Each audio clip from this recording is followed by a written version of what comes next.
ಮಳೆ ಆಗ್ತಾ ಇದೆ. ಅಷ್ಟೇ ಅಲ್ಲ, ಆಣೆಕಲ್ಲಿನ ಮಳೆ ಕೂಡ ಅಲ್ಲಲ್ಲಿ ಸುರಿತಾ ಇದೆ. ಸೊ ಹಾಗಾಗಿ ನಾವು ಇಲ್ಲಿ ಈ ಹೊತ್ತಿಗೆಯ ಈ ಸಂವಾದದಲ್ಲಿ ಈ ಹೊತ್ತಿನಲ್ಲಿ ಒಂದಷ್ಟು ಚರ್ಚೆಯ ಮೂಲಕ ಮಾತುಗಳನ್ನು ಸುರಿಸೋಣ ಅಂತ ಹೇಳ್ತಾ ಮತ್ತೊಮ್ಮೆ 3 ಜನರಿಗೂ ಕೂಡ ನಾನು ಸ್ವಾಗತವನ್ನು ಕೋರ್ತಾ ಇದ್ದೀನಿ. ನಿಮ್ಮೆಲ್ಲರಿಗೂ ಗೊತ್ತಿರುವ ಹಾಗೆ ಇವತ್ತಿನ ಸಂವಾದದ ಒಂದು ವಿಷಯ ಯುವ ಬರಹಗಾರರ ಸವಾಲುಗಳು ಅನ್ನುವಂಥದ್ದು. ಸೊ ಯುವ ಬರಹಗಾರರು ಹೊಸ ಕನಸುಗಳೊಂದಿಗೆ ಸಾಹಿತ್ಯ ಲೋಕಕ್ಕೆ ಪ್ರವೇಶಿಸ್ತಾರೆ. ಅಲ್ಲಿ ಪ್ರತಿಭೆ ಒಂದೇ ಇದ್ದರೆ ಸಾಲದು. ಅವಕಾಶ, ಪ್ರಕಟಣೆ, ಗುರುತಿಸಿಕೊಳ್ಳುವಿಕೆ ಹೀಗೆ ಎಲ್ಲವೂ ಕೂಡ ಅವಶ್ಯವಾಗುತ್ತದೆ. ಇಂದಿನ ನಮ್ಮ ಸಂವಾದದಲ್ಲಿ ಈ ಬರಹಗಾರರ ಮುಂದೆ ಇರುವಂತಹ ಸಮಸ್ಯೆಗಳ ಬಗ್ಗೆ ಒಂದಷ್ಟು ಚರ್ಚಿಸೋಣ. ಕೆಲವು ಪ್ರಶ್ನೆಗಳ ಮೂಲಕ ನಾನು ಪ್ರಾರಂಭ ಮಾಡ್ತೀನಿ. ಅನಂತರದಲ್ಲಿ ತಾವು ಕೂಡ ತಮ್ಮ ಅಭಿಪ್ರಾಯಗಳನ್ನು ಹೇಳಬಹುದು ಅಥವಾ ಪ್ರಶ್ನೆಗಳಿದ್ದರೂ ಕೂಡ ಕೇಳಬಹುದು ಅನ್ನುವಂಥ. ನಾನು ಮೊದಲನೇ ಒಂದು ಪ್ರಶ್ನೆಯನ್ನು ರಾಜ್ಕುಮಾರ್ ಅವರಿಗೆ ಕೇಳ್ತೀನಿ. ಬರವಣಿಗೆ ಮತ್ತು ನಿರೀಕ್ಷೆಯ ಕುರಿತಾಗಿ ನನ್ನ ಈ ಒಂದು ಪ್ರಶ್ನೆ ಇರುತ್ತೆ. ಪ್ರಶ್ನೆ ನಿಮಗೆ, ಬರಹಗಾರರು ಓದುಗರ ಮೆಚ್ಚುಗೆ ಮತ್ತು ವೈಯಕ್ತಿಕ ಅಭಿವ್ಯಕ್ತಿಯ ನಡುವೆ ಸಮತೋಲನವನ್ನು ಹೇಗೆ ಅವರು ಕಾಪಾಡಿಕೊಳ್ಬೇಕು ಅನ್ನುವಂಥದ್ದು. ಈ ಓದುಗರ ಮೆಚ್ಚುಗೆ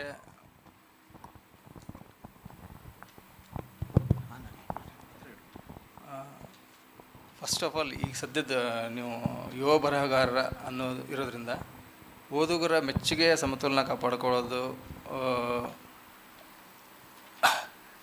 ಅದು ಈಗ ಸಾಹಿತ್ಯ ಮೀಡಿಯಾದಿಂದನೇ ಅದೇ ಒಂದು ಮುಖ್ಯವಾದ ವೇದಿಕೆ ಆಗಿದೆ ಅನ್ನೋ ರೀತಿ ಇರೋದ್ರಿಂದ ಸೊ ಸುಮ್ಮನೆ ಏನದು ಒಂದು ಲೈಕು ಕಮೆಂಟ್ಸು ಇದ್ರ ಮೇಲೆ ಇತ್ತೀಚಿನ ಯುವ ಸಾಹಿತ್ಯ ಬರ್ತಾಯಿದೆ, ಇನ್ಕ್ಲೂಡಿಂಗ್ ನನ್ನನ್ನು ಹಿಡಿದು. ಆಮೇಲೆ ಈಗ ಯಾವ ರೀತಿ ಅಂದರೆ ಒಂದು ಬೇಂದ್ರೆ ಕಾಲದಿಂದ ನನ್ನನ್ನು ಓದುವ ಒಂದು ಗುಂಪು ನಾನೇ ಸೃಷ್ಟಿ ಮಾಡ್ಕೋಬೇಕಂತ ಒಂದು ಇದೆ. ಅಂದರೆ ನನ್ನ ಮೈ ರೀಡರ್ಸ್ ಅಂತ ಅವರು ಗೆಳೆಯರ ಗುಂಪು ಶುರುವಾಗಿದ್ದು ಕೂಡ ಹಾಗೆ. ಕೆಲವೊಂದಿಷ್ಟು ಜನಕ್ಕೆ ಈಗ ಫಾರ್ ಎಕ್ಸಾಂಪಲ್ ನಾವು 3 ಮಂದಿನೂ ಸ್ನೇಹಿತರೆ, ಬಟ್ ನಮ್ಮ 3 ಮಂದಿ ರೀಡರ್ಸ್ ಬೇರೆ ಬೇರೆ ಇದ್ದಾರೆ. ನನ್ನ ರೀಡರ್ಸ್ ಬೇರೆ ಇದ್ದಾರೆ, ನನ್ನ ಅವ್ರ ರೀಡರ್ಸ್ ಬೇರೆ ಇದೆ. ಹಾಗಂದ್ರೆ ನಾವು ನಮ್ಮದು ಓದ್ಕೊಳ್ಳಲ್ಲ ಅಂತೆಲ್ಲ. ಎಷ್ಟೋ ಸಾರಿ ನಮ್ದು ಅವರು ಇಲ್ಲ, ಅವ್ರದ್ದು ನಾವು ಇಲ್ಲ. ಬಟ್ ಒಬ್ಬೊಬ್ಬ ಬರಹಗಾರನಿಗೂ ಅವರವರದೇ ಆದಂಥ ಒಂದು ಓದುಗರ ಗುಂಪಿದೆ. ಎಲ್ಲೋ ಬರಹಗಾರ ಆಯಾ ತನ್ನ ಗುಂಪನ್ನೇ ಮೆಚ್ಚುವಲ್ಲಿ ತನ್ನ ಕೆಲಸ ಮಾಡ್ಕೊತಾ ಇದ್ದಾನೆ ಅಂತ ಹೇಳ್ತದೆ. ಓದುಗರ ಮೆಚ್ಚುಗೆಯನ್ನು ಮತ್ತು ವೈಯಕ್ತಿಕ ಅಭಿವ್ಯಕ್ತಿಯನ್ನು ಹೇಗೆ ಅವರು ಬ್ಯಾಲೆನ್ಸ್ ಮಾಡಬೇಕು?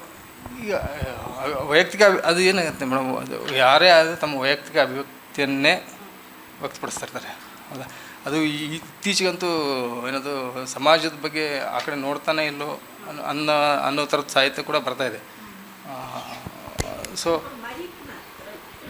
ಇಷ್ಟಿಲ್ಲ ಮೇಡಮ್, ನನಗದು ರುಚಿ ಇಲ್ಲ, ಸಾರಿ. ಸೊ ಈಗ ತಮ್ಮ ಅಭಿವ್ಯಕ್ತಿ ಅದೇ ಆ ಗುಂಪು ಕೂಡ ಹಾಗೆ ಕ್ರಿಯೇಟ್ ಆಗ್ತಾಯಿದೆ. ನನ್ನ ಅಭಿವ್ಯಕ್ತಿಯನ್ನು ಮೆಚ್ಚುವಂಥದ್ದು ಮತ್ತು ನಾನು ಅವ್ರಿಗಾಗೆ ಬರೆಯುವಂಥದ್ದು ಇತ್ತೀಚಿನಲ್ಲಿ ಜಾಸ್ತಿ ಆಗಿದೆ. ಅಂದರೆ ಒಬ್ಬ ಬರಹಗಾರನಿಗೆ ಒಂದು ಸ್ನೇಹಿತರ ಓದುಗರ ಬಳಗ ಅನ್ನುವಂಥದ್ದು ಮುಖ್ಯ. ಅದರೊಂದಿಗೆ ನನ್ನ ಆಡಿಯನ್ಸ್ನ ನಾನೇ ಸೃಷ್ಟಿ ಮಾಡ್ಕೋಬೇಕು ಒಂದು ಅಂದರೆ ನಾನು ಅವ್ರದ್ದು ಕೇಳಬೇಕು, ಅವ್ರು ನನ್ನ ಕೇಳ್ಕೋದು ಮೊದಲಿಂದನೂ ನಡೆದಿದೆ. ಹೌದೌದು, ಅದು ಮೊದಲಿಂದನೂ ಇದೆ. ಈಗ ಈ ಎಲ್ಲ ರಂಗದಲ್ಲೂ, ನಾಟಕದಲ್ಲೂ ಅಥವಾ ಸಿನಿಮಾದಲ್ಲೂ ಅವ್ರವ್ರ ಆಡಿಯನ್ಸ್ ಅಂದರೆ ಕವಿಗೂ ಅಷ್ಟೇ ಅವ್ರದ್ದೊಂದು ಓದುಗ ಬಳಗ ಇದೆ. ಹೌದು, ಅದನ್ನು ನಾವೇ ಸೃಷ್ಟಿ ಮಾಡ್ಕೋಬೇಕಂತ ಬೇಂದ್ರೆ ಕೂಡ ಹೇಳಿದೆ, ನೀನು ಓದುಗರ ಗುಂಪನ್ನು ನೀನು ಗುರುತಿಡಿದು ಕಟ್ಕೋ ಅಂತ, ಪರಸ್ಪರ ಓದ್ಕೊಳ್ಳಿ ಅಂತ. ಹೌದೌದು, ಓದುಗರ ಒಂದು ಗುಂಪು ಅನ್ನುವಂಥದ್ದು ಒಬ್ಬ ಬರಹಗಾರನಿಗೆ ಇದ್ದಾಗ ಅಲ್ಲಿ ಅವರ ಅಭಿಪ್ರಾಯಗಳನ್ನು ವ್ಯಕ್ತಪಡಿಸೋದಕ್ಕೆ ಮತ್ತು ಓದುಗರ ಅಥವಾ ಸ್ನೇಹಿತರ ಅವರ ಅಭಿಪ್ರಾಯಗಳನ್ನು ಸ್ವೀಕರಿಸೋದಕ್ಕೂ ಕೂಡ ಬಹಳ ಸಹಾಯ ಆಗುತ್ತೆ ಅಂತ ರಾಜ್ಕುಮಾರ್ ಅವರು ಹೇಳ್ತಾ ಇದ್ದಾರೆ. ನನ್ನ ಮುಂದಿನ ಪ್ರಶ್ನೆ ಪ್ರಕಾಶಕರು ಮತ್ತು ಬರಹಗಾರರು ಆಗಿರುವಂತಹ ರಾಜೇಂದ್ರ ಅವರಿಗೆ ಕೇಳ್ತಾ ಇದ್ದೀನಿ.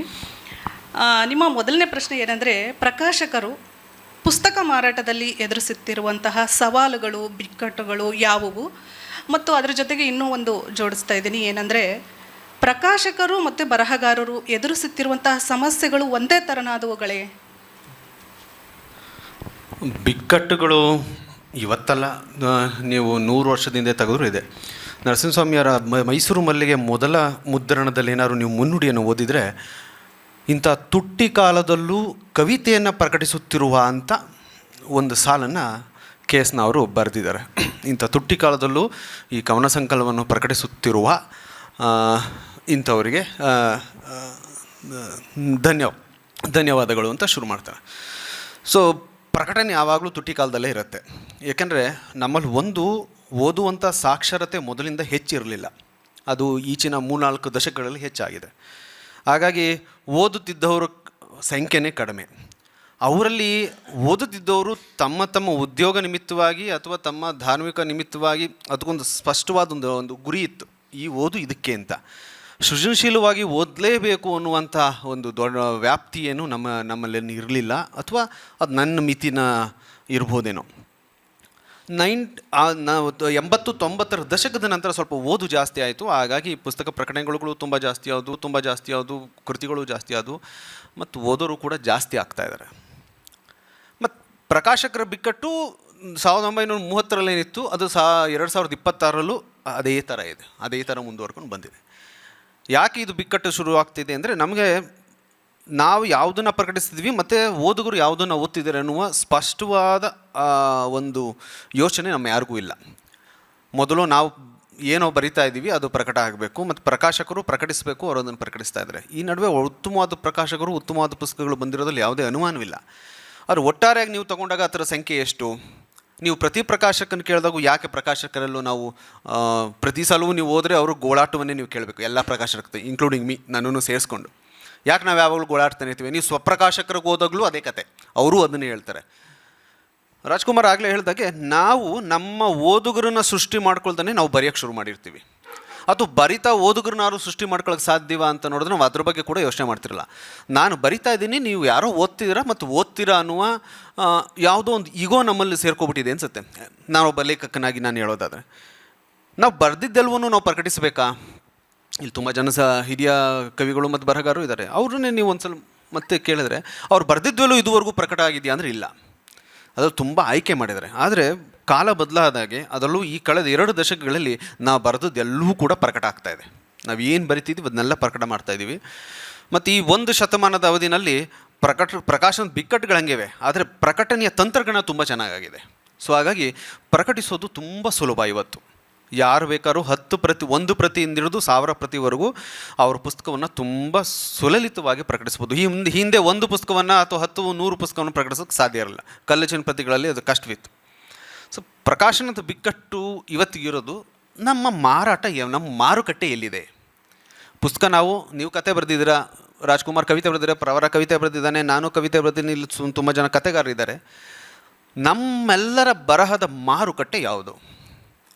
ಎಷ್ಟು ಜನ ಇವತ್ತು ಸಾಕ್ಷರತೆ ಹೊಂದಿದ ಮೇಲೆ, ಈ ಕಳೆದ 4-5 ದಶಕಗಳಲ್ಲಿ ಸಾಕ್ಷರತೆ ಜಾಸ್ತಿ ಆಗಿದೆ, ಯಾರು ಓದ್ತಾ ಇದ್ದಾರೆ? ಈಗ ಇಲ್ಲಿರೋರೆಲ್ಲರಲ್ಲೂ ಕೂಡ ಯಾರು ತಮ್ಮ ಮನೆಯ ಮಕ್ಕಳಿಗೆ ಸೃಜನಶೀಲವಾದ ಸಾಹಿತ್ಯವನ್ನು ಓದಲಿಕ್ಕೆ ಪ್ರೇರೇಪಿಸಿದ್ದಾರೆ ಟೆಕ್ಸ್ಟ್ ಬುಕ್ನ ಹೊರತಾಗಿ? ಇಲ್ಲ. ನಾವು ಅದನ್ನು ಪ್ರೇರೇಪಿಸಿರೋ ಸಂಖ್ಯೆ ಬಹಳ ಕಡಿಮೆ.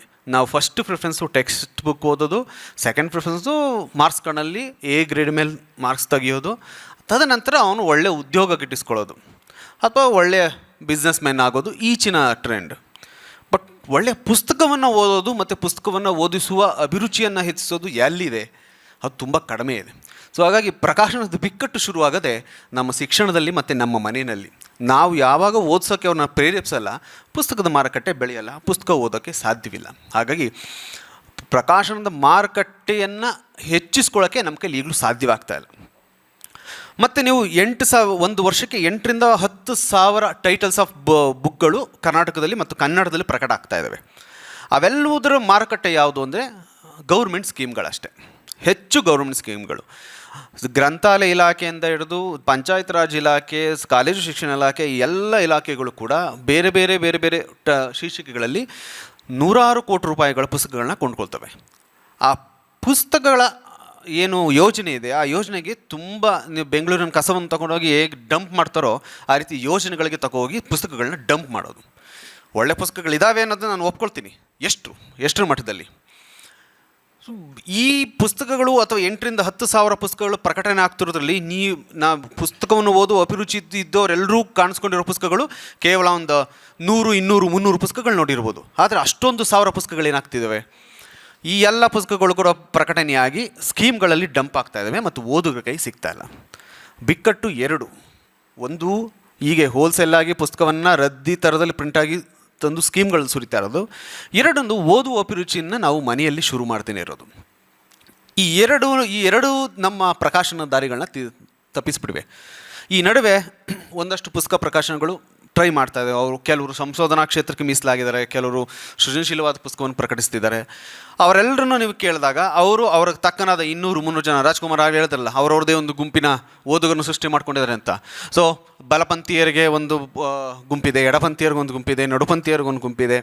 ಅಥವಾ ನಾನು ಕವಿತೆ ಬರಿತಾ ಇದ್ದೀನಿ, ನನಗೊಂದಿದೆ. ನಾನು ಅಡುಗೆ ಬಗ್ಗೆ ಬರೆದಾಗ ನನ್ನ ಅಡುಗೆ ಬಗ್ಗೆ ಪುಸ್ತಕಗಳನ್ನ ಕೊಂಡ್ಕೊಳ್ಳೋಕ್ಕೆ ಓದೋಕ್ಕೆ ಒಂದು ಗುಂಪಿದೆ. ಸೊ ಪ್ರತಿಯೊಂದಕ್ಕೂ ಒಂದೊಂದೊಂದೊಂದು ಗುಂಪು ಇದೆ ಈಗ. ಮತ್ತು ಅದನ್ನು ನಾವು ನಿರಾಕರಿಸೋಕ್ಕೆ ಆಗಲ್ಲ, ಯಾಕಂದರೆ ಅದು ಅವರ ಆಸಕ್ತಿಯ ಫಲ. ಅವ್ರಿಗೆ ಏನು ಆಸಕ್ತಿ ಇದೆ, ಅವ್ರ ಅಭಿರುಚಿ ಏನಿದೆ ಅದನ್ನು ಅವ್ರು ತಗೋತಾ ಇದ್ದಾರೆ ಮತ್ತು ಓದ್ತಾ ಇದ್ದಾರೆ ಮತ್ತು ಆ ಕಡೆಗೆ ಅವ್ರು ನಡೀತಾ ಇದ್ದಾರೆ. ಸೋಷಿಯಲ್ ಮೀಡಿಯಾದ ಒಂದು ಕಾರಣದಿಂದ ಏನಾಗಿದೆ ಅಂದರೆ ಅವರೆಲ್ಲರೂ ಕೂಡ ಒಂದು ಕಡೆ ಕ್ರೋಢೀಕರಣ ಆಗೋಕ್ಕೆ ಒಂದು ಅವಕಾಶ ಸಿಕ್ಕಿದೆ. ಈ ಮೊದಲು ನಮ್ಗೆ ಅವಕಾಶಗಳಿರಲಿಲ್ಲ. ನೀವು ಯಾವುದೋ ಊರಲ್ಲಿದ್ದರೆ, ಇವನು ಯಾರೋ ಊರಿದ್ದ, ರಾಜ್ಕುಮಾರ್ ಯಾವುದೋ ಊರು, ನಮ್ಮ ಒಂದು ಕನೆಕ್ಟಿವಿಟಿ ಅನ್ನೋದು ಸಾಧ್ಯವೇ ಆಗ್ತಿರಲಿಲ್ಲ, ಬಹಳ ಕಡಿಮೆ ಇತ್ತು. ಈಗ ಕನೆಕ್ಟಿವಿಟಿ ನಾವು ವರ್ಚುವಲ್ ಹೋಗ್ತಲ್ಲಿ ತುಂಬ ಚೆನ್ನಾಗಿ ಸಾಧಿಸ್ಬೋದು. ಅದು ಚೆನ್ನಾಗಿ ವರ್ಕೌಟ್ ಆಗ್ತಿದೆ. ಮತ್ತು ಪ್ರಕಾಶನಕ್ಕೆ ಒಂದು ಹೊಸದಾದ ಬೆಳಕನ್ನು ನಾವು ಅಲ್ಲಿ ಕಾಣ್ತಾ ಇದ್ದೀವಿ. ಎಲ್ಲೋ ಓದುಗರಿದ್ದ ಉಟ್ಕೊಂಡಿದ್ರಲ್ಲ, ಈಗ ನಮ್ಮ ಪ್ರಕಾಶನದಲ್ಲಿ ಉಳಿದಿರೋ ಪುಸ್ತಕ ನಾವು ಯಾವುದು ಪುಸ್ತಕ ಮಳಿಗೆಗಳಿಗೆ ಕೊಡೋದೇ ಇಲ್ಲ. ಪ್ರಕಾಶನದ ಇನ್ನೊಂದು ಬಿಕ್ಕಟ್ಟು, ಪುಸ್ತಕ ಮಳಿಗೆಗಳು ದುಡ್ಡನ್ನೇ ಪೇ ಮಾಡಲ್ಲ. ನನಗೆ ಇವತ್ತಿಗೂ 2-3 ಲಕ್ಷ ರೂಪಾಯಿ 4-5 ವರ್ಷಗಳಿಂದ ಪುಸ್ತಕ ಕೊಟ್ಟಿರೋ ಪುಸ್ತಕ ಮಳಿಗೆಗಳಿಂದ ಇನ್ನೂ ಬ್ಯಾಲೆನ್ಸ್ ಇದೆ, ಕೊಡಲ್ಲ. ದೊಡ್ಡ ದೊಡ್ಡ ಹೌಸ್ಗಳು ಕೂಡ ನೀವು ಗಟ್ಟಿ ದನಿಲ್ ಕೇಳಿಲ್ಲ ಅಂದ್ರೆ ದುಡ್ಡನ್ನು ಕೊಡಲ್ಲ. ಮತ್ತು ನೀವು ಗಟ್ಟಿ ದನಿಲ್ ಕೇಳಿದ್ರೆ ಮುಂದಿನ ಸಲದಿಂದ ನೀವು ಬ್ಯಾನ್ ಆಗ್ತೀರ, ನಿಮ್ಮ ಪುಸ್ತಕವನ್ನು ಬುಕ್ ಹೌಸ್ಗಳು ತಗೊಳ್ಳಲ್ಲ. ಹಾಗಾದ್ರೆ ಏನು ಮಾಡಬೇಕು? ಇವರೆಲ್ಲ ಏನು ಮಾಡ್ತಾರೆ, ಬಹುತೇಕ ಪುಸ್ತಕ ಮಳಿಗೆಗಳು ಇವತ್ತು ಸ್ಕೀಮ್ಗಳಲ್ಲಿ ಪುಸ್ತಕನ ಡಂಪ್ ಮಾಡೋದು ಮತ್ತು ಪ್ರಕಾಶನದಿಂದ ಪುಸ್ತಕ ತಗೊಳ್ಳೋದು. ಹಾಗೆ ನೋಡಿದ್ರೆ ಇಂಡಿವಿಜುವಲ್ ಆಗಿ ಪುಸ್ತಕವನ್ನು ಮಾರಾಟ ಮಾಡೋದಕ್ಕೆ ಶುರು ಮಾಡೋದಂಥ ಮಾರಾಟಗಾರರೇ ಪರವಾಗಿಲ್ಲ. ಅವರು ನಮ್ಮಿಂದೊಂದು 10 ಪ್ರತಿ 20 ಪ್ರತಿ ತೊಗೊಂಡಿರ್ತಾರೆ, ಮಾರಾಟ ಆದ ತಕ್ಷಣ ಪುಸ್ತಕವನ್ನು ನಮಗೆ ಕಳಿಸ್ತಾರೆ. ಅದರಲ್ಲಿ ಒಂದಷ್ಟು ಹೆಚ್ಚು ಕಮ್ಮಿ ರಿಯಾಯಿತಿಗಳಾಗ್ತವೆ, ಅದೇನು ಸಮಸ್ಯೆ ಇಲ್ಲ. ಆದರೆ ಪ್ರತಿಷ್ಠಿತ ಮಳಿಗೆಗಳಂತೂ ಯಾವತ್ತೂ ಸರಿಯಾಗಿ ಪುಸ್ತಕಗಳ ಅಮೌಂಟನ್ನು ಲೇಖಕರಿಗೆ ಪ್ರಕಾಶಕರಿಗೆ ಪೇ ಮಾಡೋದಿಲ್ಲ. ನೀವೇ ಕೇಳಬೇಕು. ವ್ಯವಹಾರದ ಒಂದಿದೇನು ಅಂದರೆ, ಒಬ್ಬ ಸರಬರಾಜುದಾರ ಪುಸ್ತಕ ಸರಬರಾಜು ಮಾಡಿದ ಮೇಲೆ ಅದಕ್ಕೆ ಒಂದಷ್ಟು ದಿನಗಳ ವಾಯಿದೆನಂತನಾದರೂ ಪೇ ಮಾಡಬೇಕಲ್ವ? ವರ್ಷಗಳಾದರೂ ನಿಮಗೆ ಪೇ ಬರೋಲ್ಲ. ಅದು ನೀವೇ ಕೇಳಬೇಕು. ಸೊ ಪುಸ್ತಕ ಮಳಿಗೆಗಳು ಕೂಡ ತುಂಬ ದೊಡ್ಡ ಸಮಸ್ಯೆಲಿವೆ. ಬಹುಶಃ ಜಾಸ್ತಿ ಟೈಮ್ ತಗೋತಾ ಇದ್ದೀನಿ. ಅದರ ಜೊತೆಗೆ ನಾನು ಇನ್ನೊಂದು ಕೂಡ ಸೇರಿಸಿದ್ದೆ, ಬರಹಗಾರರು ಮತ್ತು ಪ್ರಕಾಶಕರು ಸಮಸ್ಯೆಗಳು ಒಂದೇ ಆಗಿದಾವ ಅಥವಾ ಭಿನ್ನವಾಗಿದ್ದಾವ ಅಂತ. ಸ್ವಲ್ಪ ಭಿನ್ನ. ಪ್ರಕಾಶಕ ಏನಾಗಿರ್ತಾನೆ, ಕೆಲಸ ಅವನು ಬರಹಗಾರನೂ ಆಗಿರ್ತಾನೆ ಅಥವಾ ಓದುಗ ಆಗಿರ್ತಾನೆ, ಅಥವಾ ಎರಡೂ ಅಲ್ಲ ಅವನು ವ್ಯವಹಾರಸ್ಥ ಆಗಿರ್ತಾನೆ. ಆದರೆ ಲೇಖಕ ಆಗಿರ್ತಾನೆ, ಅವನಿಗೆ ವ್ಯವಹಾರ ಮಾಡೋಕ್ಕೆ ಬರೋಲ್ಲ. ಇಷ್ಟೊಂದು ಸಲ ಪ್ರಕಟಿಸ್ಬಿಟ್ಟಿರ್ತಾನೆ, ಮನೇಲಿ ಪುಸ್ತಕ ಇಟ್ಕೊಂಡಿರ್ತಾನೆ, ಇನ್ನೊಬ್ಬರ ಹತ್ರ ಪುಸ್ತಕ ಮಳಿಗೆಗಳು ಮಾರಾಟಗಾರನ ಹತ್ರ ತಗೊಳ್ಳಿ ನೀವೇನಾದರೂ ಮಾಡಿ, ಅಥವಾ ಇನ್ನೊಬ್ಬ ಅವನು ಸ್ಕೀಮ್ದಾರನ ಹತ್ರ ಹೋಗಿ ನೀವು ಯಾವ್ದಾದ್ರು ಸ್ಕೀಮ್ನಲ್ಲಿ ಇದು ಹಾಕಿ ನನಗಿಷ್ಟು ಕೊಟ್ಟರು ಸಾಕು, ಅಥವಾ ಪ್ರಿಂಟ್ ಆದ ದುಡ್ಡು ಬಂದರೂ ಸಾಕು ಅಂತಿರುತ್ತೆ. ಇದು ಎಗೇನ್ ನೀವು ಕುವೆಂಪು ಕೂಡ ಕೊನೆಗೆ ಸ್ವಪ್ರಕಾಶಕರೇ ಆದರು. ಕುವೆಂಪು ಕೂಡ ಒಂದು ಹಂತದವರೆಗೆ ಬೇರೆ ಪ್ರಕಾಶಕ ಪ್ರಿಂಟರ್ ಹಾಕ್ಸ್ತಿದ್ರು, ಆಮೇಲೆ ಅವರೇ ಸ್ವತಃ ಪ್ರಕಾಶನ ಶುರು ಮಾಡೋದು. ಯಾಕಂದರೆ ನಮ್ಮ ಓದುಗರ ಮಾರುಕಟ್ಟೆನೇ ಕಡಿಮೆ ಇರೋದ್ರಿಂದ, ಬಟ್ ಬರಹಗಾರನಿಗೆ ತನ್ನ ಬರಹ ಮಾರುಕಟ್ಟೆಗೆ ಬರಬೇಕು ಅನ್ನೋ ಇಚ್ಛೆ ಇರೋದ್ರಿಂದ ನಾವು ಬರ್ತೀವಿ. ಆದರೆ ಪ್ರಕಾಶಕ ತುಂಬ ಡಿಫ್ರೆಂಟ್ ಆದ ವೇನಲ್ಲಿ ಹೋಗ್ತಾನೆ, ಮತ್ತು ಸ್ವಪ್ರಕಾಶಕ ಆಗಿರುವ ಲೇಖಕ ಬಹಳ ಸಲ ನಷ್ಟಕ್ಕೆ ಹೋಗ್ತಾನೆ. ಬಟ್ ಕೆಲವು ಸಲ ಅಂಥ ಪ್ರಕಾಶಕ ಯಾರು ಸ್ವಪ್ರಕಾಶಕ ಯಾಕೆ ಶುರು ಮಾಡಿದ್ರು, ತನ್ನಂಥವ್ರ ಜೊತೆಗೆ ತಾನು ಮಾಡ್ತೀನಿ. ಈಗ ಉದಾಹರಣೆಗೆ ಚಂದ ಪ್ರಕಾಶನ ಶುರು ಹೋದ ಹಾಗೆ, ಚಂದ ಅವರು ಕೂಡ ಹೊಸದಿಂದ ತನ್ನ ಪುಸ್ತಕವನ್ನು ಪ್ರಕಟಿಸೋ ಮುಖಾಂತರ ತಂದರೂ ಒಳ್ಳೆಯ ಪುಸ್ತಕಗಳು ಅವರು ಪ್ರಕಟಿಸ್ತಾರೆ. ನಾನು ನನ್ನ ಮೊದಲ ಪುಸ್ತಕವನ್ನು ಪ್ರಕಟಿಸಿದ್ದು ಹಾಗೆ. ನಾನು 2ನೇ BCom ನನ್ನ ಮೊದಲನೇ ಪುಸ್ತಕ ಯಾವುದೋ ಯೋಬರಾಗಿ ಸೆಲೆಕ್ಟ್ ಆಗಿತ್ತು. ಬಟ್ ಅದನ್ನು ಪ್ರಕಟಿಸೋರು ಯಾರು? ಕವಿತೆಯನ್ನು ಪ್ರಕಟಿಸೋಕೆ ಇವತ್ತಿಗೂ ಇಲ್ಲ, ಅವತ್ತಿಗೂ ಇಲ್ಲ. ಸೊ ನನ್ನ ಪ್ರಕಾಶವನ್ನು ನನ್ನೇ ಪ್ರಕಟಿಸೋ ಮುಖಾಂತರ ಇದು ದಾರಿಗಿಟ್ಟೆ. ಬಟ್ ಅದು ಮುಂದುವರಿತಾ ಇದೆ. ಬಟ್ ಇಬ್ಬರೂ ಇದರಲ್ಲೂ ಸ್ವಲ್ಪ ವ್ಯತ್ಯಾಸ ಇದೆ. ನೀವು ಹೇಳಿದ್ದು ನಿಜ. ಹಿಂದಿನ ಕಾಲದಲ್ಲಿ ಹೇಳಿದ್ರಲ್ಲ ನೀವು, ಒಂದು ಸಾಲು ತುಟ್ಟಿ ಕಾಲದಲ್ಲಿ ಕವನ ಸಂಕಲನವನ್ನು ಪ್ರಕಟಿಸಿದ, ಅದು ಇವತ್ತಿನ ದಿನಗಳಲ್ಲಿಯೂ ಕೂಡ ಅದು ಸತ್ಯವಾಗಿದೆ.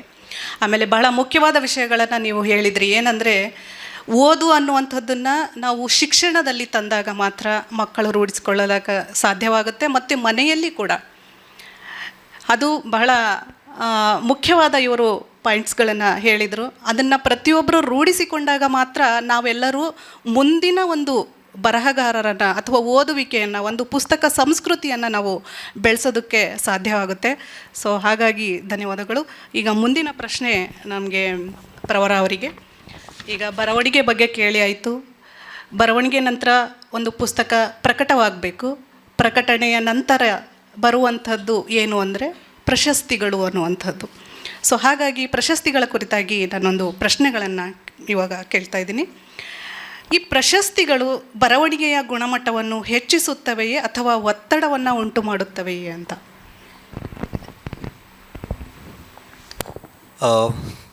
ಮೊದಲನೇದಾಗಿ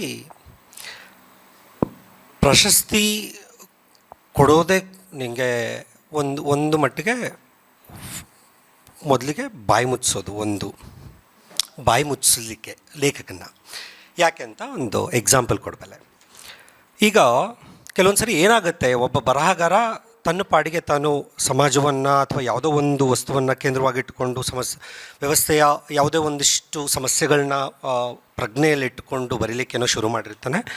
ಆವಾಗ ಏನು ಮಾಡುತ್ತೆ, ಯಾವುದೋ ಒಂದು ಸರ್ಕಾರದ ಕಡೆಯಿಂದ ಒಂದು ಛಕ್ಕನಾಗ ಒಂದು ಅವಾರ್ಡನ್ನು ಕೊಟ್ಟು ಬಾಯಿ ಮುಚ್ಚಿಬಿಡ್ತಾರೆ.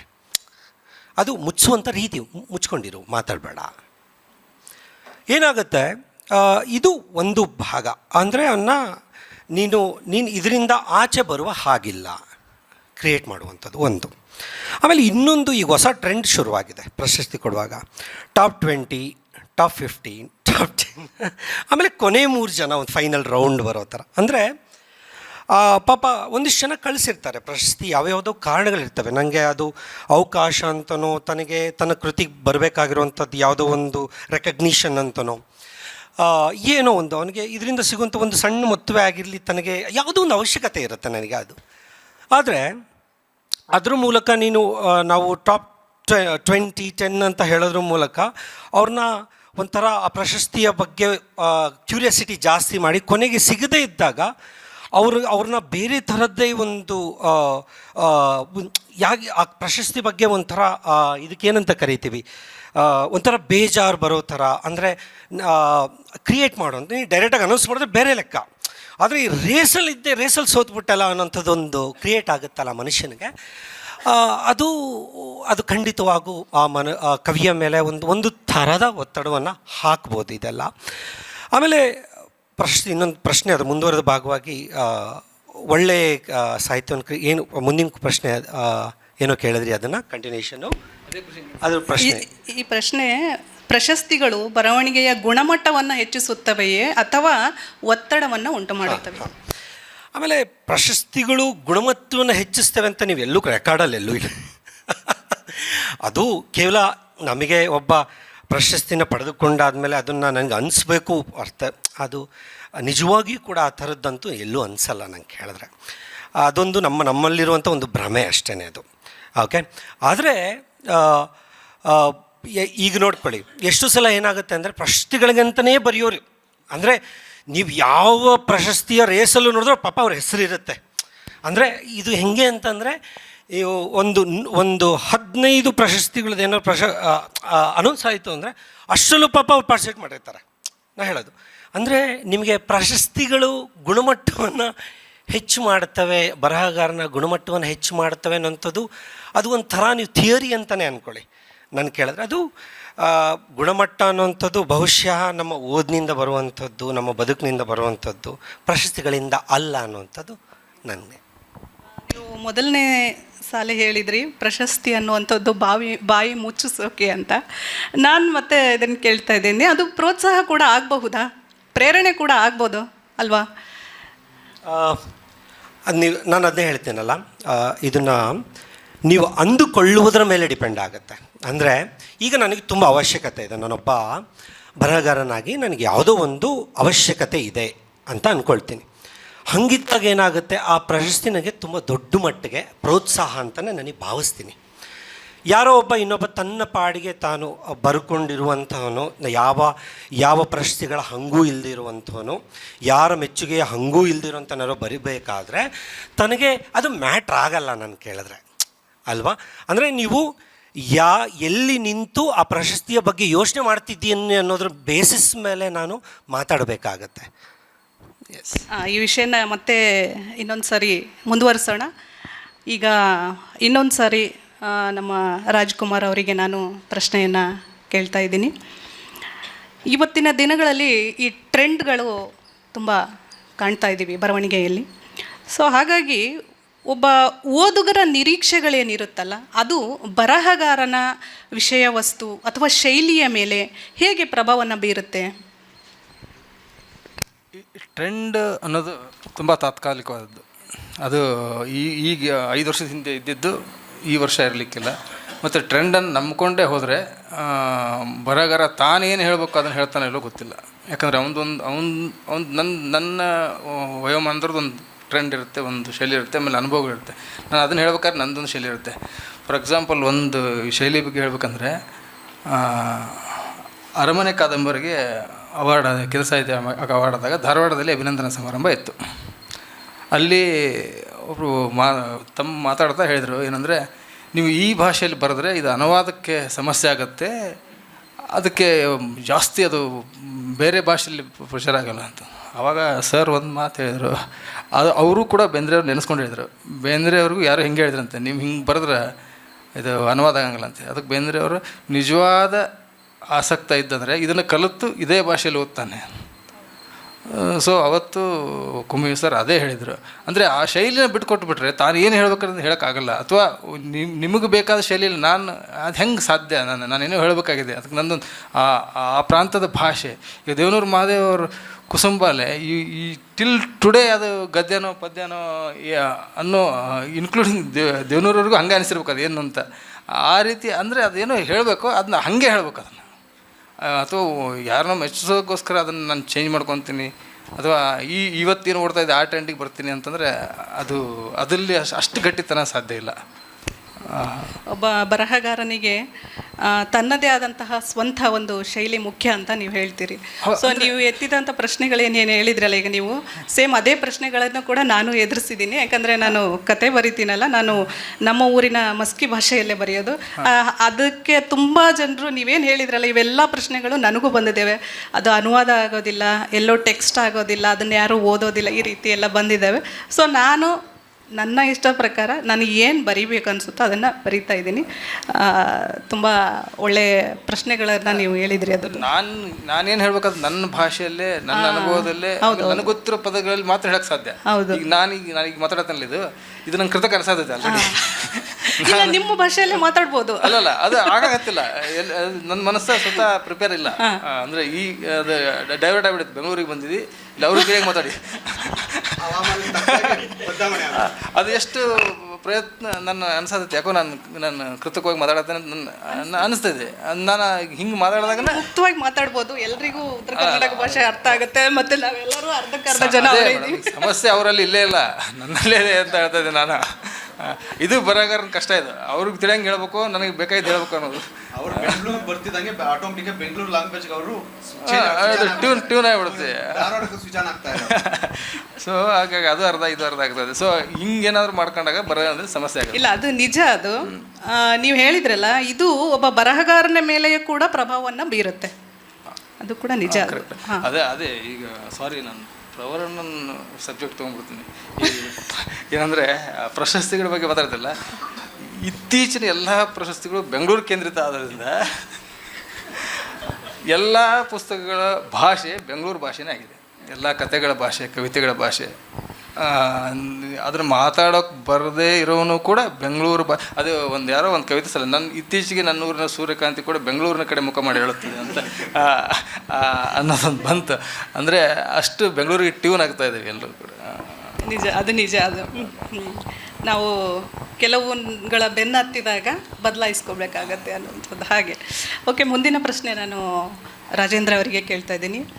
ನೀವು ಒಬ್ಬ ಪ್ರಕಾಶಕರು ಹೌದು, ಓದುಗರು ಹೌದು, ಮತ್ತು ಬರಹಗಾರರು ಹೌದು. ಸೊ ಹಾಗಾಗಿ ಯಾವುದೇ ಒಂದು ಕೃತಿಯನ್ನು ನಾವು ಶ್ರೇಷ್ಠ ಕೃತಿ ಎಂದು ಕಾಲ ನಿರ್ಧರಿಸುತ್ತದೆಯೋ, ಓದುಗರು ನಿರ್ಧರಿಸುತ್ತಾರೋ, ಅಥವಾ ವಿಮರ್ಶಕರು, ಯಾವುದು ಅದರ ಮಾನದಂಡ ಅಂತ? ಇಲ್ಲ, ಆ ಥರದ ಒಂದು ಮಾನದಂಡ ಇದೆಯಾ ಅದು ನನ್ನ ಪ್ರಶ್ನೆ, ನನಗೆ ಗೊತ್ತಿಲ್ಲ. ನಾನು ಇವತ್ತಿನವರೆಗೂ ಓದೋವರೆಗೂ ಕೃತಿ ಶ್ರೇಷ್ಠ ಅಂತ ಆ ಕಾಲ ಅಥವಾ ಓದುಗ ಅಥವಾ ವಿಮರ್ಶಕ ಇದನ್ನು ನಿರ್ಧರಿಸ್ತಾರ ಅಂತ ನನಗೆ ಅದನ್ನು ನಾನು ನಿರ್ಧರಿಸೋಕ್ಕಾಗ್ತಾಯಿಲ್ಲ. ನೀವು ಇವತ್ತು ಪಂಪಭಾರತವನ್ನು ನಾವು ಇವತ್ತು ಓದ್ತಾ ಇದ್ದೀವಿ. 1000 ವರ್ಷ ಆದಮೇಲೆ ಮನುಷ್ಯ ಜಾತಿ ತಾನೊಂದೇ ವಲಮನ್ನೋ ಒಂದು ವರ್ಡನ್ನು ಇಟ್ಕೊಂಡು ನಾವು ಅದ್ರ ಬಗ್ಗೆ ಎಲ್ಲ ಮಾತಾಡೋದು, ಅದನ್ನು ಕಾಲದಿಂದ ಅದು ಶ್ರೇಷ್ಠವಾಗಿದೆಯೋ ಅಥವಾ ಪಂಪಭಾರತವನ್ನು ನಾವು ಇವತ್ತಿಗೂ ಓದ್ತಿರೋದ್ರಿಂದ ಅದು ಶ್ರೇಷ್ಠವಾಗಿದೆಯೋ ಅಥವಾ ವಿಮರ್ಶಕರ ಬಗ್ಗೆ ಪಂಪಭಾರತದ ಬಗ್ಗೆ ಪುಂಖಾನುಪುಂಖವಾಗಿ ಪುಸ್ತಕಗಳನ್ನ ವಿಮರ್ಶೆಗಳನ್ನ ಬರೆದಿರೋದ್ರಿಂದ ಅದು ಶ್ರೇಷ್ಠವಾಗಿದೆಯೋ ಅಂತ ನಾವು ನಿರ್ಧರಿಸೋಕೆ ಬರೋಲ್ಲ. ನಾವು ಎಲ್ಲಿವರೆಗೂ ಓದ್ತಿರ್ತೀವೋ ಅಥವಾ ಎಲ್ಲಿವರೆಗೂ ಒಂದು ಕೃತಿ ತನ್ನೊಳಗೆ ಆಯಾ ಕಾಲದ ಅಂತ ಹೇಳೋಕ್ಕಾಗಲ್ಲ, ಎಲ್ಲ ಕಾಲದ ಮಾನವೀಯತೆಯನ್ನು ಒಳಗೊಂಡಿದೆಯೋ, ಸರ್ವಕಾಲೀನವಾದ ಮಾನವೀಯತೆಯನ್ನು ಒಳಗೊಂಡಿದೆಯೋ ಅದು ಇರುತ್ತೆ. ಆ ಕೃತಿಯಲ್ಲಿ ಮಾನವೀಯತೆಯೇ ಇಲ್ಲ ಅಂದ್ಬಿಟ್ರೆ ನೀವು ಅದನ್ನು ಯಾಕೆ ಓದ್ತೀರಾ? ನಿಮ್ಮ ಕಾಲಕ್ಕೆ ಅದು ಸಲ್ತಾನೆ ಇಲ್ಲ, ಆ ಕೃತಿಯಲ್ಲಿ ಇರೋದು ಏನೂ ಇಲ್ಲ ಇಲ್ಲಿ ಅನ್ನೋದಾದರೆ ಆ ಕೃತಿನ ನಾವು ಮತ್ತೆ ಯಾಕೆ ಓದಬೇಕು? ಆಮೇಲೆ ಶ್ರೇಷ್ಠ ಅಧಮಗಳ ಪರಿಕಲ್ಪನೆ ನಾವು ಸಾಹಿತ್ಯದಲ್ಲಿ ನಾವು ಯಾವುದೋ ನೀವು ಹೇಳಿದ್ರು ಅದನ್ನು ಮಾನದಂಡ ಇಟ್ಕೊಂಡಿದ್ವಿ, ಇದು ತುಂಬ ಚೆನ್ನಾಗಿದೆ, ತುಂಬ ಚೆನ್ನಾಗಿಲ್ಲ ಅಂತ. ಯಾವುದೊಬ್ಬ ಸೃಜನಶೀಲ ಬರಹಗಾರ ಬರಿಬೇಕಾದ್ರೆ ಅವನ ಅನುಭವ, ಅವನ ಕಲ್ಪನೆ, ಅವನ ಆದರ್ಶ ಇವೆಲ್ಲವನ್ನು ಸೆಸಿ ಅವನ ಕಾಲದಲ್ಲಿ ಅವನು ಬರೆದಿರ್ತಾನೆ. ಕೆಲವು ಸಲ ತುಂಬ ಸಿದ್ಧಿಯನ್ನು ಪಡೆದಿರುವಂಥ ಒಬ್ಬ ಲೇಖಕನೋ ಅಥವಾ ಆ ಸಿದ್ಧಿಯೊಳಗಿರುವಂಥ ಒಬ್ಬ ಲೇಖಕನೋ ಅಥವಾ ಲೇಖಕಿಯೋ ಎಲ್ಲ ಕಾಲಕ್ಕೂ ಸಲ್ಲುವ ಹಾಗೆ ಆ ಯೋಚನೆಯನ್ನು ಮಾಡಿರ್ತಾನೆ. ಅಕ್ಕನ ವಚನವನ್ನು ಇಷ್ಟು 700, 800, 900 ವರ್ಷ ಆದಮೇಲೂ ನಾವು ಇವತ್ತಿಗೂ ಅಕ್ಕನ ವಚನವನ್ನು ಓದ್ತೀವಿ. ಇವತ್ತಿಗೂ ನಾವು ಪಂಪಭಾರತವನ್ನು ನೆನೆಸ್ಕೋತೀವಿ, ಕುಮಾರವ್ಯಾಸನನ್ನು ನೆನೆಸ್ಕೋತೀವಿ, ಕುವೆಂಪುವನ್ನು ನಾವು ಬಿಟ್ಟು. ಈ 1000 ವರ್ಷದೊಳಗೆ ಎಷ್ಟೆಲ್ಲ 1000 ಜನ ಲೇಖಕರು ಹುಟ್ಟಿರ್ಬೋದು ಈ ಕನ್ನಡ ನಾಡಿನಲ್ಲಿ. ಅಷ್ಟೆಲ್ಲ ಸಾವಿರಗಳ ನಡುವೆ ನಾವು ನೀವು ಯಾರು 1000 ವರ್ಷದಲ್ಲಿ ನಿಮ್ಗೆ ಗೊತ್ತಿರೋ ಲೇಖಕ ಯಾರು ಕೃತಿಕಾರನ ಹೇಳಿದ್ರೆ 4ರಿಂದ 5ಕ್ಕೆ ಹೋಗಿ ನಿಂತೋಗ್ಬಿಡ್ತೀವಿ ನಾವು. ಪಂಪ, ರನ್ನಪ್ಪನ, ಕುಮಾರವ್ಯಾಸದಿಂದ ನೆಕ್ಸ್ಟ್ ಡೈರೆಕ್ಟ್ ಕುವೆಂಪು. ಬಿಟ್ಟು 500 ಇಯರ್ಸ್ನ ನಾವು ಸ್ಕಿಪ್ ಮಾಡೇ ಬಿಡ್ತೀವಿ. ಸೊ ಉಳಿಯೋದು ಹೇಗೆ? ಅದನ್ನು ನಾವು ಕಾಲದಿಂದಲೇ ಅದು ಉಳಿತಾ ಇದೆ ಅಂತನೂ ಅಲ್ಲ, ಅಥವಾ ಓದುಗರಿಂದ ಇರಬಹುದು. ಯಾಕಂದರೆ ಓದ್ದನೇ ಇದ್ದರೆ ಅದೆಲ್ಲಿ ನೋಡುತ್ತೆ. ವಿಮರ್ಶಕರಿಂದ ಖಂಡಿತ ಇಲ್ಲ. ಸೊ ವಿಮರ್ಶೆ ಒಂದು ಭಾಗ ಆಗಿರ್ಬೋದು. ವಿಮರ್ಶೆ ನಾನೇನು ಸಂಪೂರ್ಣ ನಿರ್ಲಕ್ಷ್ಯ ಮಾಡಲ್ಲ, ಬಟ್ ವಿಮರ್ಶಕರೇ ಎಲ್ಲದಕ್ಕೂ ಕಾರಣಕರ್ತರು ಅಂತಾರೆ ಮೇಡಮ್. ಇವತ್ತಿಗೆ ಇಲ್ಲಿರೋ ನನ್ನ ಜನರೇಷನಲ್ಲಿ ಯಾರು ಕುಂತಕನ್ನು ಓದಿದ್ದಾರೆ, ಯಾರು ಕ್ಷಮೇಂದ್ರನ ಓದಿದ್ದಾರೆ, ಯಾರು ರಾಜಶೇಖರನ್ ಓದಿದ್ದಾರೆ? ಯಾರೂ ಇಲ್ಲ. ಅವ್ರ ಹೆಸರನ್ನೇ ಕೇಳಿರಲ್ಲ. ಲಾಕ್ಷಣಿಕರ ಬಗ್ಗೆ ಯಾರಿಗೂ ಗೊತ್ತೇ ಇಲ್ಲ. ವಿಮರ್ಶೆ ಮೊದಲ ಘಟ್ಟವನ್ನು ಇವತ್ತಿನ ವಿಮರ್ಶೆ ನೀವು ಫೇಸ್ಬುಕ್ನಲ್ಲಿ ಬರೆಯೋದು ಪರಿಚಯ ಅಷ್ಟೇ. ಆ ಪುಸ್ತಕದ ಬಗ್ಗೆ ನಾವೆಲ್ಲ ನನಗೆ ಓದಿ ನನಗೇನು ಅನ್ನಿಸ್ತು ಅಂತ ಬರಿತೀವಿ. ನಮ್ಮ ವಿಮರ್ಶಾ ಪ್ರಸ್ಥಾನವನ್ನು ಕಾವ್ಯ ಮೀಮಾಂಸೆಯನ್ನು ಓದಿದವರು ನಮ್ಮ ಜನ್ರೇಷನಲ್ಲಿ ಎಷ್ಟು ಜನ ಇದ್ದಾರೆ? ಇಲ್ಲ. ಅದು ಅವರ ಆಸಕ್ತಿಯೂ ಅಲ್ಲ. ಮತ್ತು ನಮ್ಮ ಸೃಜನಶೀಲ ಸಾಹಿತ್ಯ ಯಾವ್ಯಾವುದೋ ಓಗುವನ್ನು ಪಡ್ಕೊಬಿಟ್ಟಿದೆ. ಸೊ ಅದ್ರಲ್ಲಿ ನಾವೀಗ ಶ್ರೇಷ್ಠ ಅನ್ನುವಂಥದ್ದನ್ನು ನಾವು ಹೇಗೆ ಗುರುತಿಸೋದು, ಅದಕ್ಕೊಂದು ಮಾನದಂಡ ಇದೆ ಅಂತ ನಂಗೆ ಅನ್ಸಲ್ಲ. ಹಾಗೇನಾದ್ರು ಅಂಥದ್ದೊಂದು ಮಾನದಂಡ ಇದೆ ಅಂತ ನಂಬೋದಾದರೆ ಮಾನವೀಯತೆ ಒಂದೇ. ತುಂಬ ಸೂಕ್ತವಾದಂತಹ ಉತ್ತರವನ್ನು ನೀಡಿದರು. ಏಕೆಂದರೆ ಒಂದೇ ಮಾನದಂಡ ಅನ್ನುವಂಥದ್ದು ಇರಲಿಕ್ಕೆ ಸಾಧ್ಯ ಇಲ್ಲ ಅನ್ನುವಂಥದ್ದು. ಸೊ ಈಗ ನಾನು ಮುಂದಿನ ಪ್ರಶ್ನೆಯನ್ನು ಪ್ರವರವರಿಗೆ ಕೇಳ್ತೀನಿ. ಈಗಾಗಲೇ ಅವರು ಪ್ರಶಸ್ತಿಗಳಂದ್ರೇ ಬಾಯಿ ಮುಚ್ಚಿಸೋದು ಅಂತೇಳಿ ನನ್ನ ಪ್ರಶ್ನೆಗಳಿಗೆ ಒಂದು ರೀತಿಯಲ್ಲಿ ಅವರು ಬಾಯಿ ಮುಚ್ಚಿಸ್ಬಿಟ್ರು. ಆದರೂ ನಾವು ಕೇಳಲೇಬೇಕು, ನಮ್ಮ ಕರ್ತವ್ಯ, ನಾವು ಪ್ರಶ್ನೆಗಳನ್ನು ಕೇಳ್ತೀವಿ. ಪ್ರಶಸ್ತಿಗಳು ಏನೇ ಆದ್ರೂ ಹೇಗೇ ಇದ್ರೂ ನಾವು ಇವತ್ತಿನ ದಿನದಲ್ಲಿ ಸಾಕಷ್ಟು ಪ್ರಶಸ್ತಿಗಳಿದ್ದಾವೆ. ಪ್ರಶಸ್ತಿಗಳನ್ನು ನಾವು ಎಲ್ಲರೂ ಕೂಡ ಪಡೆಯೋದಕ್ಕೆ ಪ್ರಯತ್ನವನ್ನು ಪಡ್ತೀವಿ, ಏನೇ ಇರಲಿ. ಸೊ ಇಲ್ಲಿ ಮುಖ್ಯವಾಗುವಂಥ ಒಂದು ಪ್ರಶ್ನೆ ಏನಂದರೆ, ಇವತ್ತಿನ ದಿನದಲ್ಲಿ ಏನಾಗ್ತಾಯಿದೆ ಅಂದರೆ, ಇತ್ತೀಚಿನ ವರ್ಷಗಳಲ್ಲಿ ಸಾಹಿತ್ಯ ಪ್ರಶಸ್ತಿಗಳ ಸಂಖ್ಯೆಯೇ ಹೆಚ್ಚಾಗಿದೆ. ಸೊ ಹೀಗಿದ್ದಾಗ ಇಂತಹ ಸಂದರ್ಭದಲ್ಲಿ ಬರಹಗಾರರ ದೃಷ್ಟಿಯಲ್ಲಿ ಒಳ್ಳೆಯ ಪ್ರಶಸ್ತಿ ಎನ್ನುವುದನ್ನು ನಿರ್ಧರಿಸುವುದು ಯಾವುದು? ಪ್ರಶಸ್ತಿಯ ಮೊತ್ತವೇ, ಆಯ್ಕೆಯ ಪ್ರಕ್ರಿಯೆಯೇ, ಅಥವಾ ಅದನ್ನು ನೀಡುವ ಸಂಸ್ಥೆಯೇ ಅಂತ?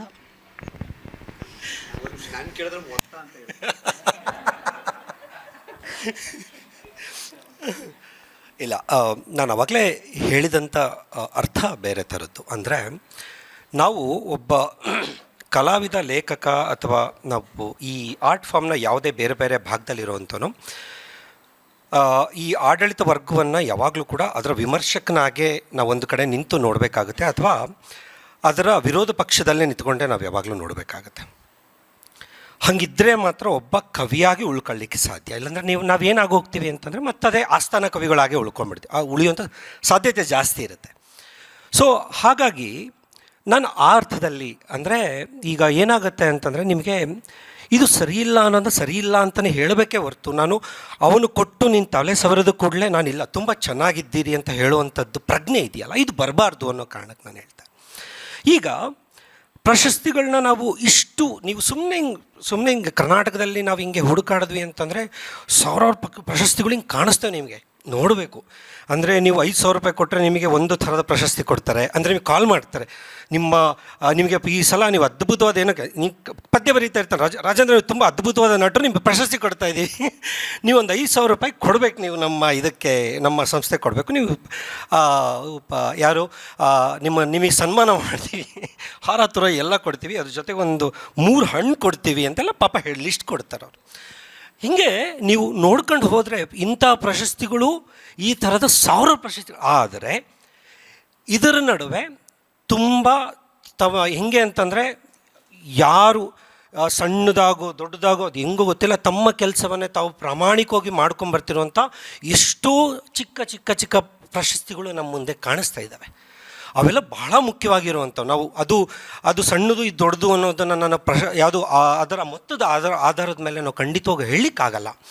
ಆದರೆ ಅವು ಕೊಡುವಂಥ ಗೌರವ, ಆಮೇಲೆ ಅದು ನಮಗೆ ಹೆಚ್ಚಿಸುವಂಥ ಜವಾಬ್ದಾರಿ, ಅಂದರೆ ನೀನು ಬರೀತಾ ಇದೆಯಾ, ಇನ್ನೂ ಒಂದು ಮಟ್ಟಿಗೆ ನೀನು ಬರೀಬಹುದು ಅನ್ನೋಂಥ ಒಂದು ಜವಾಬ್ದಾರಿನ ಹೊತ್ತು ಕೊಡಿಸ, ಅಂದರೆ ಯಾವುದೇ ಪಂಥಗಳ ಭೇದ ಭಾವವಿಲ್ಲದೆ, ಅಂದರೆ ನೀನು ಬರೆದಿದ್ದನ್ನು ಅದನ್ನು ಸೆಗ್ರಿಗೇಟ್ ಮಾಡ್ದೇನೆ, ಯಾವುದೇ ರೀತಿ ಸೆಗ್ರಿಗೇಟ್ ಮಾಡ್ದೇನೆ, ಯಾವುದೇ ಪಂಥಗಳ ಬೇಸಿಸ್ ಮೇಲೆ ನೋಡದೆ ಅವುಗಳನ್ನು ಅಪ್ರಿಷಿಯೇಟ್ ಮಾಡುವಂಥ ಎಷ್ಟೋ ಪ್ರಶಸ್ತಿಗಳು ನಮ್ಮ ಎದುರುಗಡೆ ಇದ್ದಾವೆ. ನಾವು ಈ ಹೊತ್ತಿಗೆ ನಾನು ಸುಮಾರು ವರ್ಷಗಳಿಂದ ನಾವು ಫಾಲೋ ಮಾಡ್ತಿರೋದು ಕೂಡ ಹೌದು. ಅಪ್ಲೈ ಮಾಡಿಲ್ಲ ಜಯಕ, ಅಪ್ಲೈ ಮಾಡಿಲ್ಲ, ಬಟ್ ಇಲ್ಲ ಅದು ನಾವು ಈ ಥರದ ಎಷ್ಟೋ ಪ್ರಶಸ್ತಿಗಳು ನಮ್ಮ ಕಣ್ಣೆದುರುಗಡೆ ಇದೆ. ಇದು ಬಂದರೆ ನಮಗೆ ಅದು ಖುಷಿ, ಹೌದು, ಖಂಡಿತ ಹೌದು.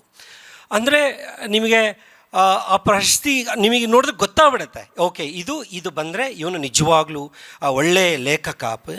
ಉದಾಹರಣೆ ನಮ್ಮ ಕಣ್ಣೆದುರಿಗೆ ಪ್ರಜಾವಾಣಿ ಪ್ರಶಸ್ತಿ ಬಂದಾಗ ಸೆಲೆಬ್ರೇಟ್ ಮಾಡುವಂಥ, ಕರ್ನಾಟಕ ರಾಜ್ಯದಲ್ಲಿ ಸೆಲೆಬ್ರೇಟ್ ಮಾಡುವಂಥದ್ದಿದೆ. ₹1,00,000 ಪ್ರಶಸ್ತಿ ಬಂದಾಗೂ ಅಷ್ಟೇನು ಅನಿಸಲ್ಲ. ಆದರೆ ನಾನು ಸುಮ್ಮನೆ ಉದಾಹರಣೆ ಕೊಡುವಂಥದ್ದು.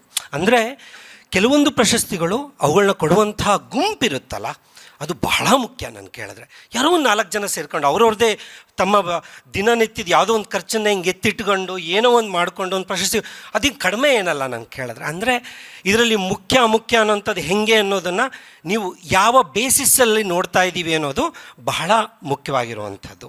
ಹೌದು, ಅದರಲ್ಲಿ ಒಂದೇ ಒಂದು ಅಂದರೆ ಪ್ರಶಸ್ತಿ ನಮಗೆ ಕೊಟ್ಟವರ ಹಂಗಾಗಬಾರ್ದು ಮತ್ತು ತೆಗೆದುಕೊಂಡ ನಮ್ಮ ಅಹಂ ಆಗಬಾರ್ದು, ಅದೆರಡು ಸತ್ಯವಾದ ಮಾತು.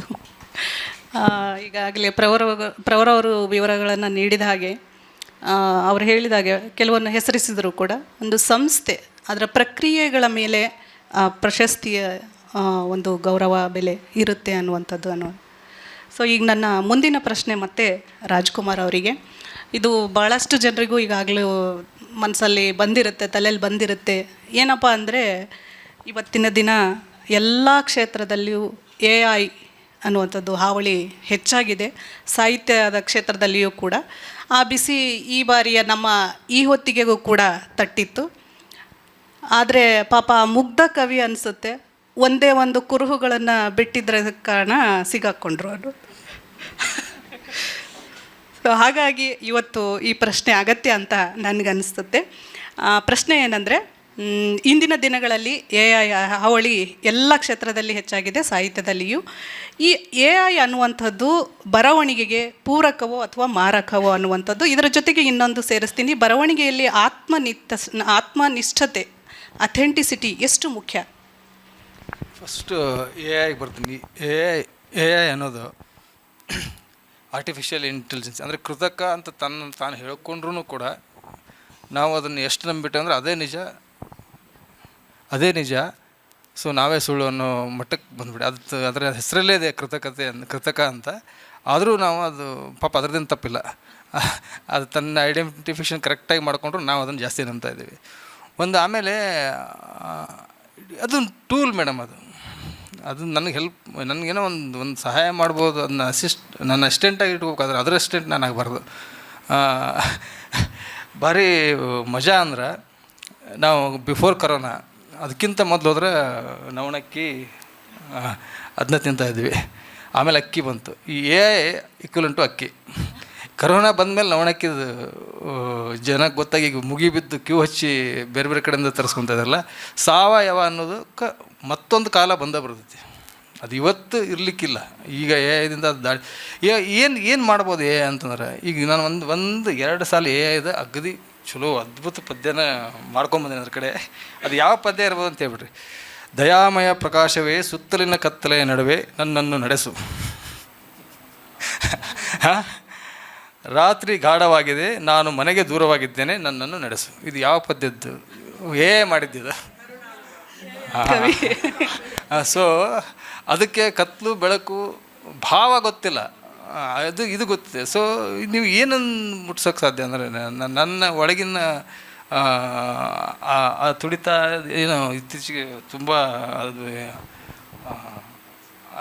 ಏನು ತಲುಪಿಸ್ತದೆ. ನಾನೊಂದು ಶಬ್ದ ಹೇಳಿದ್ರೆ ಅದು ಶಬ್ದನ ಏನೋ ಮಾಡಿ ಅದು ಜೋಡಿಸಿ ಅದೊಂಥರ ಈ ಚೀನಿ ಆಟಿಕೆ ಸಾಮಾನು ಇರ್ತಾವಲ್ಲ, ಒಂದಿಷ್ಟು ಮುರಿದಿದ್ದು ತೊಗೊಂಡು ಮನೆ ಕಟ್ಟೋದು, ಆ ಕೆಲಸ ಮಾಡ್ಬೋದು ಹೊರತು ಅದು ನನ್ನ ಮಣ್ಣಿನ ಇದನ್ನು ಕೊಡ್ತದಂತ ನನಗೆ ಅನಿಸಲ್ಲ. ಬರಹಗಾರರಿಗೆ ಇದು ಏನಾದರೂ ಆತ್ಮನಿಷ್ಠೆನೂ ದೊಡ್ಡ ಸಮಸ್ಯೆ. ನಿಷ್ಠೆ ಬಗ್ಗೆ ಮಾತಾಡೋಣ ಅಷ್ಟೇ. ಅದು ಯಾಕಂದರೆ ಈಗ ನಾವೆಲ್ಲ ಪ್ರೇತಾತ್ಮಗಳಾಗಿಬಿಟ್ಟಿದ್ದೀವಿ. ಎಟ್ಲೀಸ್ಟ್ ಇದು ನಂದೇ ಅನ್ನೋ ನಿಷ್ಠೆ ಆದರೂ ಇರಬೇಕು. ಈಗ ನಿಮ್ಮಲ್ಲಿ ಯಾರೋ ಬಂದು ಏನೋ ಮಾಡಿರ ಅಂತ ಹೇಳಿದ್ರಲ್ಲ, ಅಷ್ಟರ ಮಟ್ಟಿಗೆ ಆದರೂ ಸ್ವಲ್ಪ ಪ್ರಾಮಾಣಿಕನಾಗಿ ಬರಹಗಾರ ಪ್ರಾಮಾಣಿಕ. ಅದೇನೋ ಇವ ಒಂದು ಅರಬ್ಬಿ ಅದನ್ನದು ಇವನು ಕವಿ ಇವನಿದ್ದಾಗ ಬಾಂಬ್ ಸ್ಫೋಟ ಆಯಿತು, 1000 ಚಾಟಿ ಅಟೋಡಿ ಅಂದ ಲೇಖಕನಿಗೆ ಈ ಸಮಾಜ ಚಂಪವ್ರು ಹೇಳ್ತಾರೆ ಭಾರಿ ಬೆಸ್ಟ್, ಅಷ್ಟು ದೂರ ಬೇಡ. ಹಾಂ, ಇವನಿದ್ದಾಗಲೂ ಇದ್ದಾತ ಇವನು ಹೊಡೆ ಅಂತ. ಸೊ ಕವಿ ಮೇಲೆ ಅಂಥ ಜವಾಬ್ದಾರಿ. ಚಂಪ ಹೇಳ್ತಾರೆ, ಪ್ಯಾಂಟ್ ಹಾಕ್ಕೊಂಡೆ ಅಂದ್ರೆ ನಿನ್ನ ಮ್ಯಾಗ ಜಗತ್ತು ಭಾಳ ಭರವಸೆ ಇಟ್ಟೈತಿ. ಈ ಒಂದು ಪ್ಯಾಂಟ್ ಬಿಚ್ಚಿ ಹೋಗು, ಇಲ್ಲ ಅಪ್ರಾಮಾಣಿಕ ಆಗಿರ್ಬೇಡ ಅಂತ. ಯಾಕಂದ್ರೆ ನಮ್ಮ ಕಡೆ ಯಾವುದೋ ಒಂದು ಮುದುಕಿ ತನ್ನ ಮನ್ಯಾಗ ಮಕ್ಕಳಿದ್ದು ಗಂಡಿದ್ದು ಒಬ್ಬ ಪ್ಯಾಂಟ್ ಹಾಕ್ಕೊಂಡು ಹುಡುಗ ಬಂದ್ರೆ ಅವ್ನ ಕೈ ದುಡ್ಡು ಕೊಡ್ತಾರೆ, ಎಷ್ಟದ ಎಣಿಸೇಳು ಅಂತೇಳಿ. ಇವ ಕಲ್ತಾನ, ಇವ ಮೋಸ ಮಾಡಂಗಿಲ್ಲ ಅಂತ.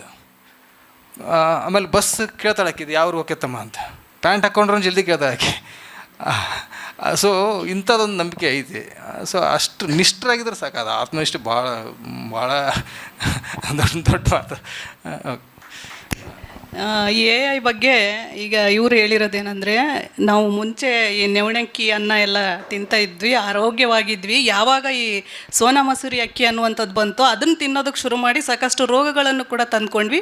ಕೊರೋನಾದಲ್ಲಿ ಮತ್ತೆ ನಾವು ಉಲ್ಟಾ ನವಣಕ್ಕಿಗೆ ಹೋದ್ವಿ ಅನ್ನೋ ಒಂದು ಉತ್ತರವನ್ನು ಕೊಟ್ಟರು. ಅದರ ಅರ್ಥ ಈ AI ಅನ್ನುವಂಥದ್ದು ತಾತ್ಕಾಲಿಕ, ಮತ್ತು ನಾವು ಮತ್ತೆ ಮೂಲ ಬರಹಗಾರರಿಗೇ ಹೋಗಬೇಕು, ಅದೇ ನಿಜವಾದ ಬರವಣಿಗೆ ಅಂತ ಅವರು ಹೇಳಿದ್ದಾರೆ. ಈಗ ಮುಂದಿನ ಪ್ರಶ್ನೆ ರಾಜೇಂದ್ರ ಅವರಿಗೆ.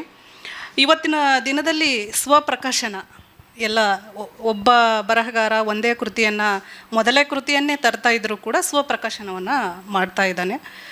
ಸೊ ಅದಕ್ಕೆ ಸಾಕಷ್ಟು ಕಾರಣಗಳು ಇರಬಹುದು. ಸ್ವಪ್ರಕಾಶನ ಇದು ಸೃಜನಾತ್ಮಕ ಸ್ವಾತಂತ್ರ್ಯವೋ ಅಥವಾ ಮಾರುಕಟ್ಟೆಯ ಒತ್ತಡವೋ ಅಥವಾ ಅನಿವಾರ್ಯವೋ ಅಂತ? ನಿಮ್ಮ ಪ್ರಶ್ನೆ ಸೃಜನಾತ್ಮಕವಾದ ಸ್ವಾತಂತ್ರ್ಯ. ನಿಮ್ಮ ಪ್ರಶ್ನೆ ಮಾತ್ರ ಸೃಜನಾತ್ಮಕ ಸ್ವಾತಂತ್ರ್ಯ. ನಾನು ಆಗಲೇ ಪ್ರಕಾಶನದ ಬಗ್ಗೆ ಮೊದಲು ಹೇಳಬೇಕಾದ್ರೆ ಹೇಳಿದೆ, ಏನಾಗುತ್ತೆ, ಎಲ್ಲ ಪ್ರಕಾಶಕರು ಕೂಡ ಎಲ್ಲ ಬರಹಗಳನ್ನು ಪ್ರಕಟಿಸೋಕ್ಕೆ ರೆಡಿ ಇಲ್ಲ, ಮತ್ತು ಅವ್ರಿಗೆ ಅಷ್ಟು ಪುರ್ಸೋದು ಕೂಡ ಇಲ್ಲ. ಅವ್ರಿಗೆ ಅವ್ರದ್ದೇ ಆದ ಒಂದು ಫ್ರೇಮ್ವರ್ಕ್ ಇದೆ, ಇಷ್ಟರೊಳಗೆ ನಾವು ಪ್ರಕಟಿಸಬಹುದು. ಮತ್ತು ಪ್ರತಿಯೊಬ್ಬ ಪ್ರಕಾಶಕನಿಗೆ ಏನಾಗುತ್ತೆ ಅಂದರೆ, ಅಟ್ಲೀಸ್ಟ್ 1000 ಪ್ರತಿನಾರು ಮಾರಾಟ ಆಗುವಂಥ ಒಬ್ಬ ಲೇಖಕ ಸಿಗಲಿ ಅಂತ ಅವ್ರು ಬಯಸ್ತಾರೆ. ಅದು ಸ್ವಲ್ಪ ತಡ ಆದರೂ ಪರವಾಗಿಲ್ಲ, 500 ಆದರೂ ಪ್ರಕಟ ಆಗಲಿ. ಯಾಕಂದರೆ ಅವ್ರಿಗೆ ಒಬ್ಬ ಪ್ರಕಾಶಕ ಒಬ್ಬ ವ್ಯವಹಾರಸ್ಥ ಕೂಡ ಆಗಿರ್ತಾರೆ. ಹಾಗಾಗಿ ಏನು ಮಾಡ್ತಾನೆ ಅವನು, ಹೊಸ ಬರಹಗಾರ ಯಾರು ಬಂದರೂ ಅವ್ರನ್ನ ಪ್ರಕಟಿಸಲ್ಲ. ಮೊದಲಾರು ಒಂದಷ್ಟು ಸೀನಿಯರ್ಸ್ ರೈಟರ್ಸು ಇವರು ಪರಿಚಯ ಮಾಡಿ, ಇವರು ನಮ್ಮ ಹುಡುಗ ಇವ್ನು ಚೆನ್ನಾಗಿ ಬರೀತಾನೆ ಒಂದು ಪ್ರಕಟ ಮಾಡಿದ್ದು. ಈಗ ಅವ್ರಿಗೂ ಆ ಧೈರ್ಯ ಇಲ್ಲ, ಸೀನಿಯರ್ಸ್ಗೂ ಕೂಡ ಧೈರ್ಯ. ಯಾಕಂದರೆ ಸೀನಿಯರ್ಸ್ ಪುಸ್ತಕ ಪ್ರಕಟಿಸೋಕ್ಕೂ ಕೂಡ ಪ್ರಕಾಶಕರಿಗೆ ಸಿಗ್ತಾ ಇಲ್ಲ. ಇಲ್ಲಿರೋ ಎಷ್ಟೋ ಜನ ಸೀನಿಯರ್ಸ್ ರೈಟರ್ಸ್ ಇದ್ದಾರೆ, ಕೇಳಿ ಅವ್ರು ಎಷ್ಟು ಸಲ ಪ್ರಕಾಶಕರಿಗೆ ಅವರ ಹಸ್ತಪ್ರತಿಗಳನ್ನ ಕೊಟ್ಟು ಕಾದು ಕೊನೆಗೆ ಪ್ರಕಟ ಮಾಡೋದೇ ಬೇಡ ಅಂತ ಬಿಟ್ಬಿಟ್ಟಿರಲ್ಲ. ಸೊ ಹಾಗಾಗಿ ಅವನಿಗಿರುವ ಕಟ್ಟಕಡೆಯ ದಾರಿ ತಾನು ಸ್ವಪ್ರಕಾಶನ ಮಾಡೋದು. ಒಂದು ತಂತ್ರಜ್ಞಾನ ತುಂಬ ಚೆನ್ನಾಗಿ ಇವತ್ತಿರೋದ್ರಿಂದ, ಮತ್ತು ಇವತ್ತು ಹಣದ ವಹಿವಾಟು ಕೂಡ ಒಂದು ಮಟ್ಟಕ್ಕೆ ಅದಕ್ಕೆ ಓಕೆ ಆಗಿರೋದ್ರಿಂದ ಹಲವಾರು ಜನ ಅದಕ್ಕೆ ನಾವು ರೆಡಿ, ಒಂದು ಅಟ್ಲೀಸ್ಟ್ ಒಂದು 200 ಪ್ರತಿನಾದರೂ ಪ್ರಿಂಟ್ ಹಾಕ್ಸೋಣ ಅಂತಿದೆ. ಅದನ್ನು ಸೃಜನಾತ್ಮಕದು ಸ್ವಾತಂತ್ರ್ಯ ಅಂತ ನನ್ನ ಅದನ್ನ ಕಲ, ಅಥವಾ ಅದು ಒತ್ತಡ ಒಂದು ಬಗೆನಲ್ಲಿರ್ಬೋದು, ಬಟ್ ಅದು ಅನಿವಾರ್ಯತೆ ಅಂತೂ ಖಂಡಿತ. ಯಾಕೆಂದರೆ ನಾನು ಬರೆದಿದ್ದೀನಿ, ನಾನು ಅದನ್ನು ಪ್ರಕಟಿಸಬೇಕು, ಏನಾರು ಪ್ರಕಟಿಸಬೇಕು. ನೀವು ಗಮನಿಸಿ, ಕಳೆದ 2 ದಶಕಗಳಿಂದ ಬ್ಲಾಗ್ಗಳೆಲ್ಲ ಶುರುವಾದಾಗ ನಮಗೊಂದು ಈ ಸೃಜನಾತ್ಮಕವಾದ ಸ್ವಾತಂತ್ರ್ಯ ಇತ್ತು. ಪ್ರಕಟಿಸಬೇಕಾದಂಥ ತುರ್ತು ಇಲ್ಲ, ಮತ್ತು ಅವಸರವೂ ಇಲ್ಲ, ಒತ್ತಡವೂ ಇಲ್ಲ, ಮತ್ತು ನಾವೆಲ್ಲರೂ ಬರೆದು ಅದನ್ನು ನಿಮ್ಗೆ ಯಾರ್ಯಾರಿದ್ದಾರೆ ಎಲ್ರಿಗೂ ಕೂಡ ಅದನ್ನು ಹಂಚ್ಕೋಬೋದಿತ್ತು. ಆಮೇಲೆ ಖರ್ಚು ಕಡಿಮೆ, ನಿಮಗೆ ಖರ್ಚಿಲ್ಲ. ನೀವು ಇಂಟರ್ನೆಟ್ ಸೆಂಟ್ರಿಗೆ ಹೋಗಬೇಕಿತ್ತು, ಇವತ್ತಿನ ಮೊಬೈಲ್ ಏನು ಬಳಸ್ತಿರಲ್ಲ, ಇಂಟರ್ನೆಟ್ ಸೆಂಟ್ರಿಗೆ ಹೋಗಿ ಒಂದು 20 ರೂಪಾಯಿ ಕೊಟ್ಟು 1 ಗಂಟೆ ಕೂತಿದ್ರೆ ಅದನ್ನೆಲ್ಲ ಟೈಪ್ ಮಾಡಿ ನಮ್ಮದೊಂದು ಕವಿತೆಯೋ ಅಥವಾ ಲೇಖನವೋ ಒಂದು ಕಥೆಯೋ ಯಾವುದೋ ಒಂದನ್ನು ಹಾಕಿ ನಮ್ಮ ಇತ್ತಲ್ಲಿ ನಮ್ಗೆ ಗೊತ್ತಿರೋ ಎಲ್ರಿಗೂ ಒಂದು ಲಿಂಕ್ ಕಳಿಸಿದ್ರೆ ಆಯಿತು. ಅಥವಾ ಆ ಲಿಂಕ್ಗಳು ನಮ್ಮ ಸ್ವಂತ ಫ್ರೆಂಡ್ಸ್, ಯಾರು ಖಾಸಗಿ ಫ್ರೆಂಡ್ಸ್ ಇದ್ದಾರೆ ಅವರೆಲ್ಲರ ಇದರಲ್ಲೂ ಕೂಡ ಅಪಿಯರ್ ಆಗ್ತಿತ್ತು. ನೀವು ಬ್ಲಾಗ್ಗಳೆಲ್ಲ ನೋಡಿದರೆ ನಿಮ್ಗೆ ಗೊತ್ತಿರುತ್ತೆ. ಬಟ್ ಅದು ಆ ಕಾಲ ಹೋಗಿ ಯಾವಾಗ ಸೋಷಿಯಲ್ ಮೀಡಿಯಾ ಕಾಲ ಬಂತು, ನಾವು ಪುಸ್ತಕ ಪ್ರಕಟಿಸಬಹುದು ಅನ್ನೋ ಧೈರ್ಯ ಎಲ್ರಿಗೂ ಬಂತು. ಬ್ಲಾಗ್ ಲೋಕಲ್ಲಿದ್ದಂಥ 99% ಜನ ಇವತ್ತು ಲೇಖಕರಾಗಿದ್ದಾರೆ, ಎಲ್ಲರೂ ಪುಸ್ತಕ ಪ್ರಕಟಿಸಿದ್ದಾರೆ. ಬಟ್ ಅವತ್ತಿಗೆ ಅವರು ಪ್ರಕಟಿಸುವ ಧೈರ್ಯವನ್ನು ತೋರ್ತಿರಲಿಲ್ಲ, ಮಾರುಕಟ್ಟೆ ಆಗಲ್ಲ ಅಂತ.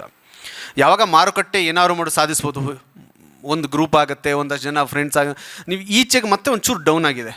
2021 ಆದಮೇಲೆ 2011ರಿಂದ 2020ರವರೆಗಿನ ಒಂದು ದಶಕದಲ್ಲಿ ಸೋಷಿಯಲ್ ಮೀಡಿಯಾ ಕಾರಣದಿಂದ ತುಂಬ ಹೆಚ್ಚು ಪುಸ್ತಕಗಳು ಮಾರಾಟ ಆಗಿವೆ, ತುಂಬ ಹೆಚ್ಚು ಪುಸ್ತಕಗಳು ಮಾರುಕಟ್ಟೆಗೆ ಬಂದಿವೆ ಮತ್ತು ಪ್ರಸಾರ ಆಗಿವೆ. ಯಾಕೆಂದರೆ ಎಲ್ರಿಗೂ ತುಂಬ ಹೆಚ್ಚಿನ ಸಂಖ್ಯೆಯ ಗೆಳೆಯರು ಸಿಗ್ತಾರೆ. ನಿಮ್ಗೆ ಯಾವುದು ದೇಶಗಳು ಕೂಡ ನಮಗೆ ದೂರ ಆಗಿಲ್ಲ. ನಾವು ಸಂಕತನ ಮ್ಯಾಗ್ಝಿನ್ನ ಶುರು ಮಾಡಿದಾಗ 6 ದೇಶಗಳಿಗೆ ನಾವು ಕಳಿಸ್ತಿದ್ವಿ ಮ್ಯಾಗ್ಝಿನ್ನ. ಮತ್ತು ನಮ್ಮಲ್ಲಿದ್ದು ಎಲ್ಲ ಇವ್ರುಗಳಿಗೆಲ್ಲ ತುಂಬ ಜನ ನಮಗೆ ಹೆಚ್ಚಿನ ಓದುಗರು ಯಾರು ಅಂದರೆ ಉತ್ತರ ಕರ್ನಾಟಕದವರು, ದಕ್ಷಿಣ ಕರ್ನಾಟಕದವರಲ್ಲ, ಉತ್ತರ ಕರ್ನಾಟಕದವ್ರು ನಮ್ಮ ಹೆಚ್ಚಿನ ಓದುಗರು. ಸೊ ನಮ್ಮ ಸ್ವಪ್ರಕಾಶನ ಅನ್ನೋದು ಒಂದು ಅನಿವಾರ್ಯತೆ ಮತ್ತು ಅವರ ಅಗತ್ಯತೆ. ಇದು ಅವರವರ ಸ್ವಂತ ಅಗತ್ಯತೆ ಮತ್ತು ಸ್ವಂತ ಅನಿವಾರ್ಯತೆ, ಇದು ಸಮಾಜದ್ದಲ್ಲ. ಪ್ರತಿ ಲೇಖಕರು ತಾನು ಬರೆದಿದ್ದೀನಿ ತಾನು ಪ್ರಕಟಿಸಲೇಬೇಕು, ಪ್ರಕಟಿಸುವ ಹುಮ್ಮಸ್ಸಲ್ಲಿ ಪ್ರಕಟಿಸ್ತಾನೆ. ಮತ್ತು ಅದರಲ್ಲಿ ಆ ಸ್ವಪ್ರಕಾಶಗಳು ತುಂಬ ಜನ ಸಕ್ಸಸ್ ಆಗಿದ್ದಾರೆ. ಬಟ್ ಅದರಲ್ಲಿ ವಿಫಲರಾದವರೇ ತುಂಬ ಹೆಚ್ಚು. ನನ್ನ ಮಿತಿನಲ್ಲಿ ನನಗೆ ಗೊತ್ತಿರೋ ಹಾಗೆ ನನ್ನ ಜೊತೆ ಇರೋ ಗೆಳೆಯರು ಎಷ್ಟು ಜನ ಪ್ರಕಟಿಸಿದ್ರು, ಅದು 100ಕ್ಕೆ ಒಂದು 7 to 8%, ಅಬ್ಬಬ್ಬ ಅಂದರೆ 10% ಜನ ಮಾತ್ರ ಸಕ್ಸಸ್ ಆಗಿದ್ದಾರೆ. ಇನ್ನು 90% ಜನ ಅವ್ರ ಮನೆಯಲ್ಲಿ ಅವರ ಮೊದಲ ಪ್ರಕಟಣೆಯ ಪುಸ್ತಕಗಳನ್ನ ಇವತ್ತಿಗೂ ಇಟ್ಕೊಂಡು ಕೂತಿದ್ದಾರೆ. ನಿಜ. ಹಾಂ, ಹೌದೌದು. ದುಡ್ಡು ಕಳ್ಕೊಂಡೆ ಅಂತ ಯಾರಿಗೂ ಚಿಂತಿಲ್ಲ, ನಾನು ಪ್ರಕಟ ಮಾಡಿ. ಬಟ್ ಆ ಇರೋ ಪುಸ್ತಕ ಏನು ಮಾಡೋಕೆ ದೊಡ್ಡ ಸಮಸ್ಯೆ. ಭಾಳ ಸತ್ಯವಾದ ಮಾತು. ಯಾಕಂದರೆ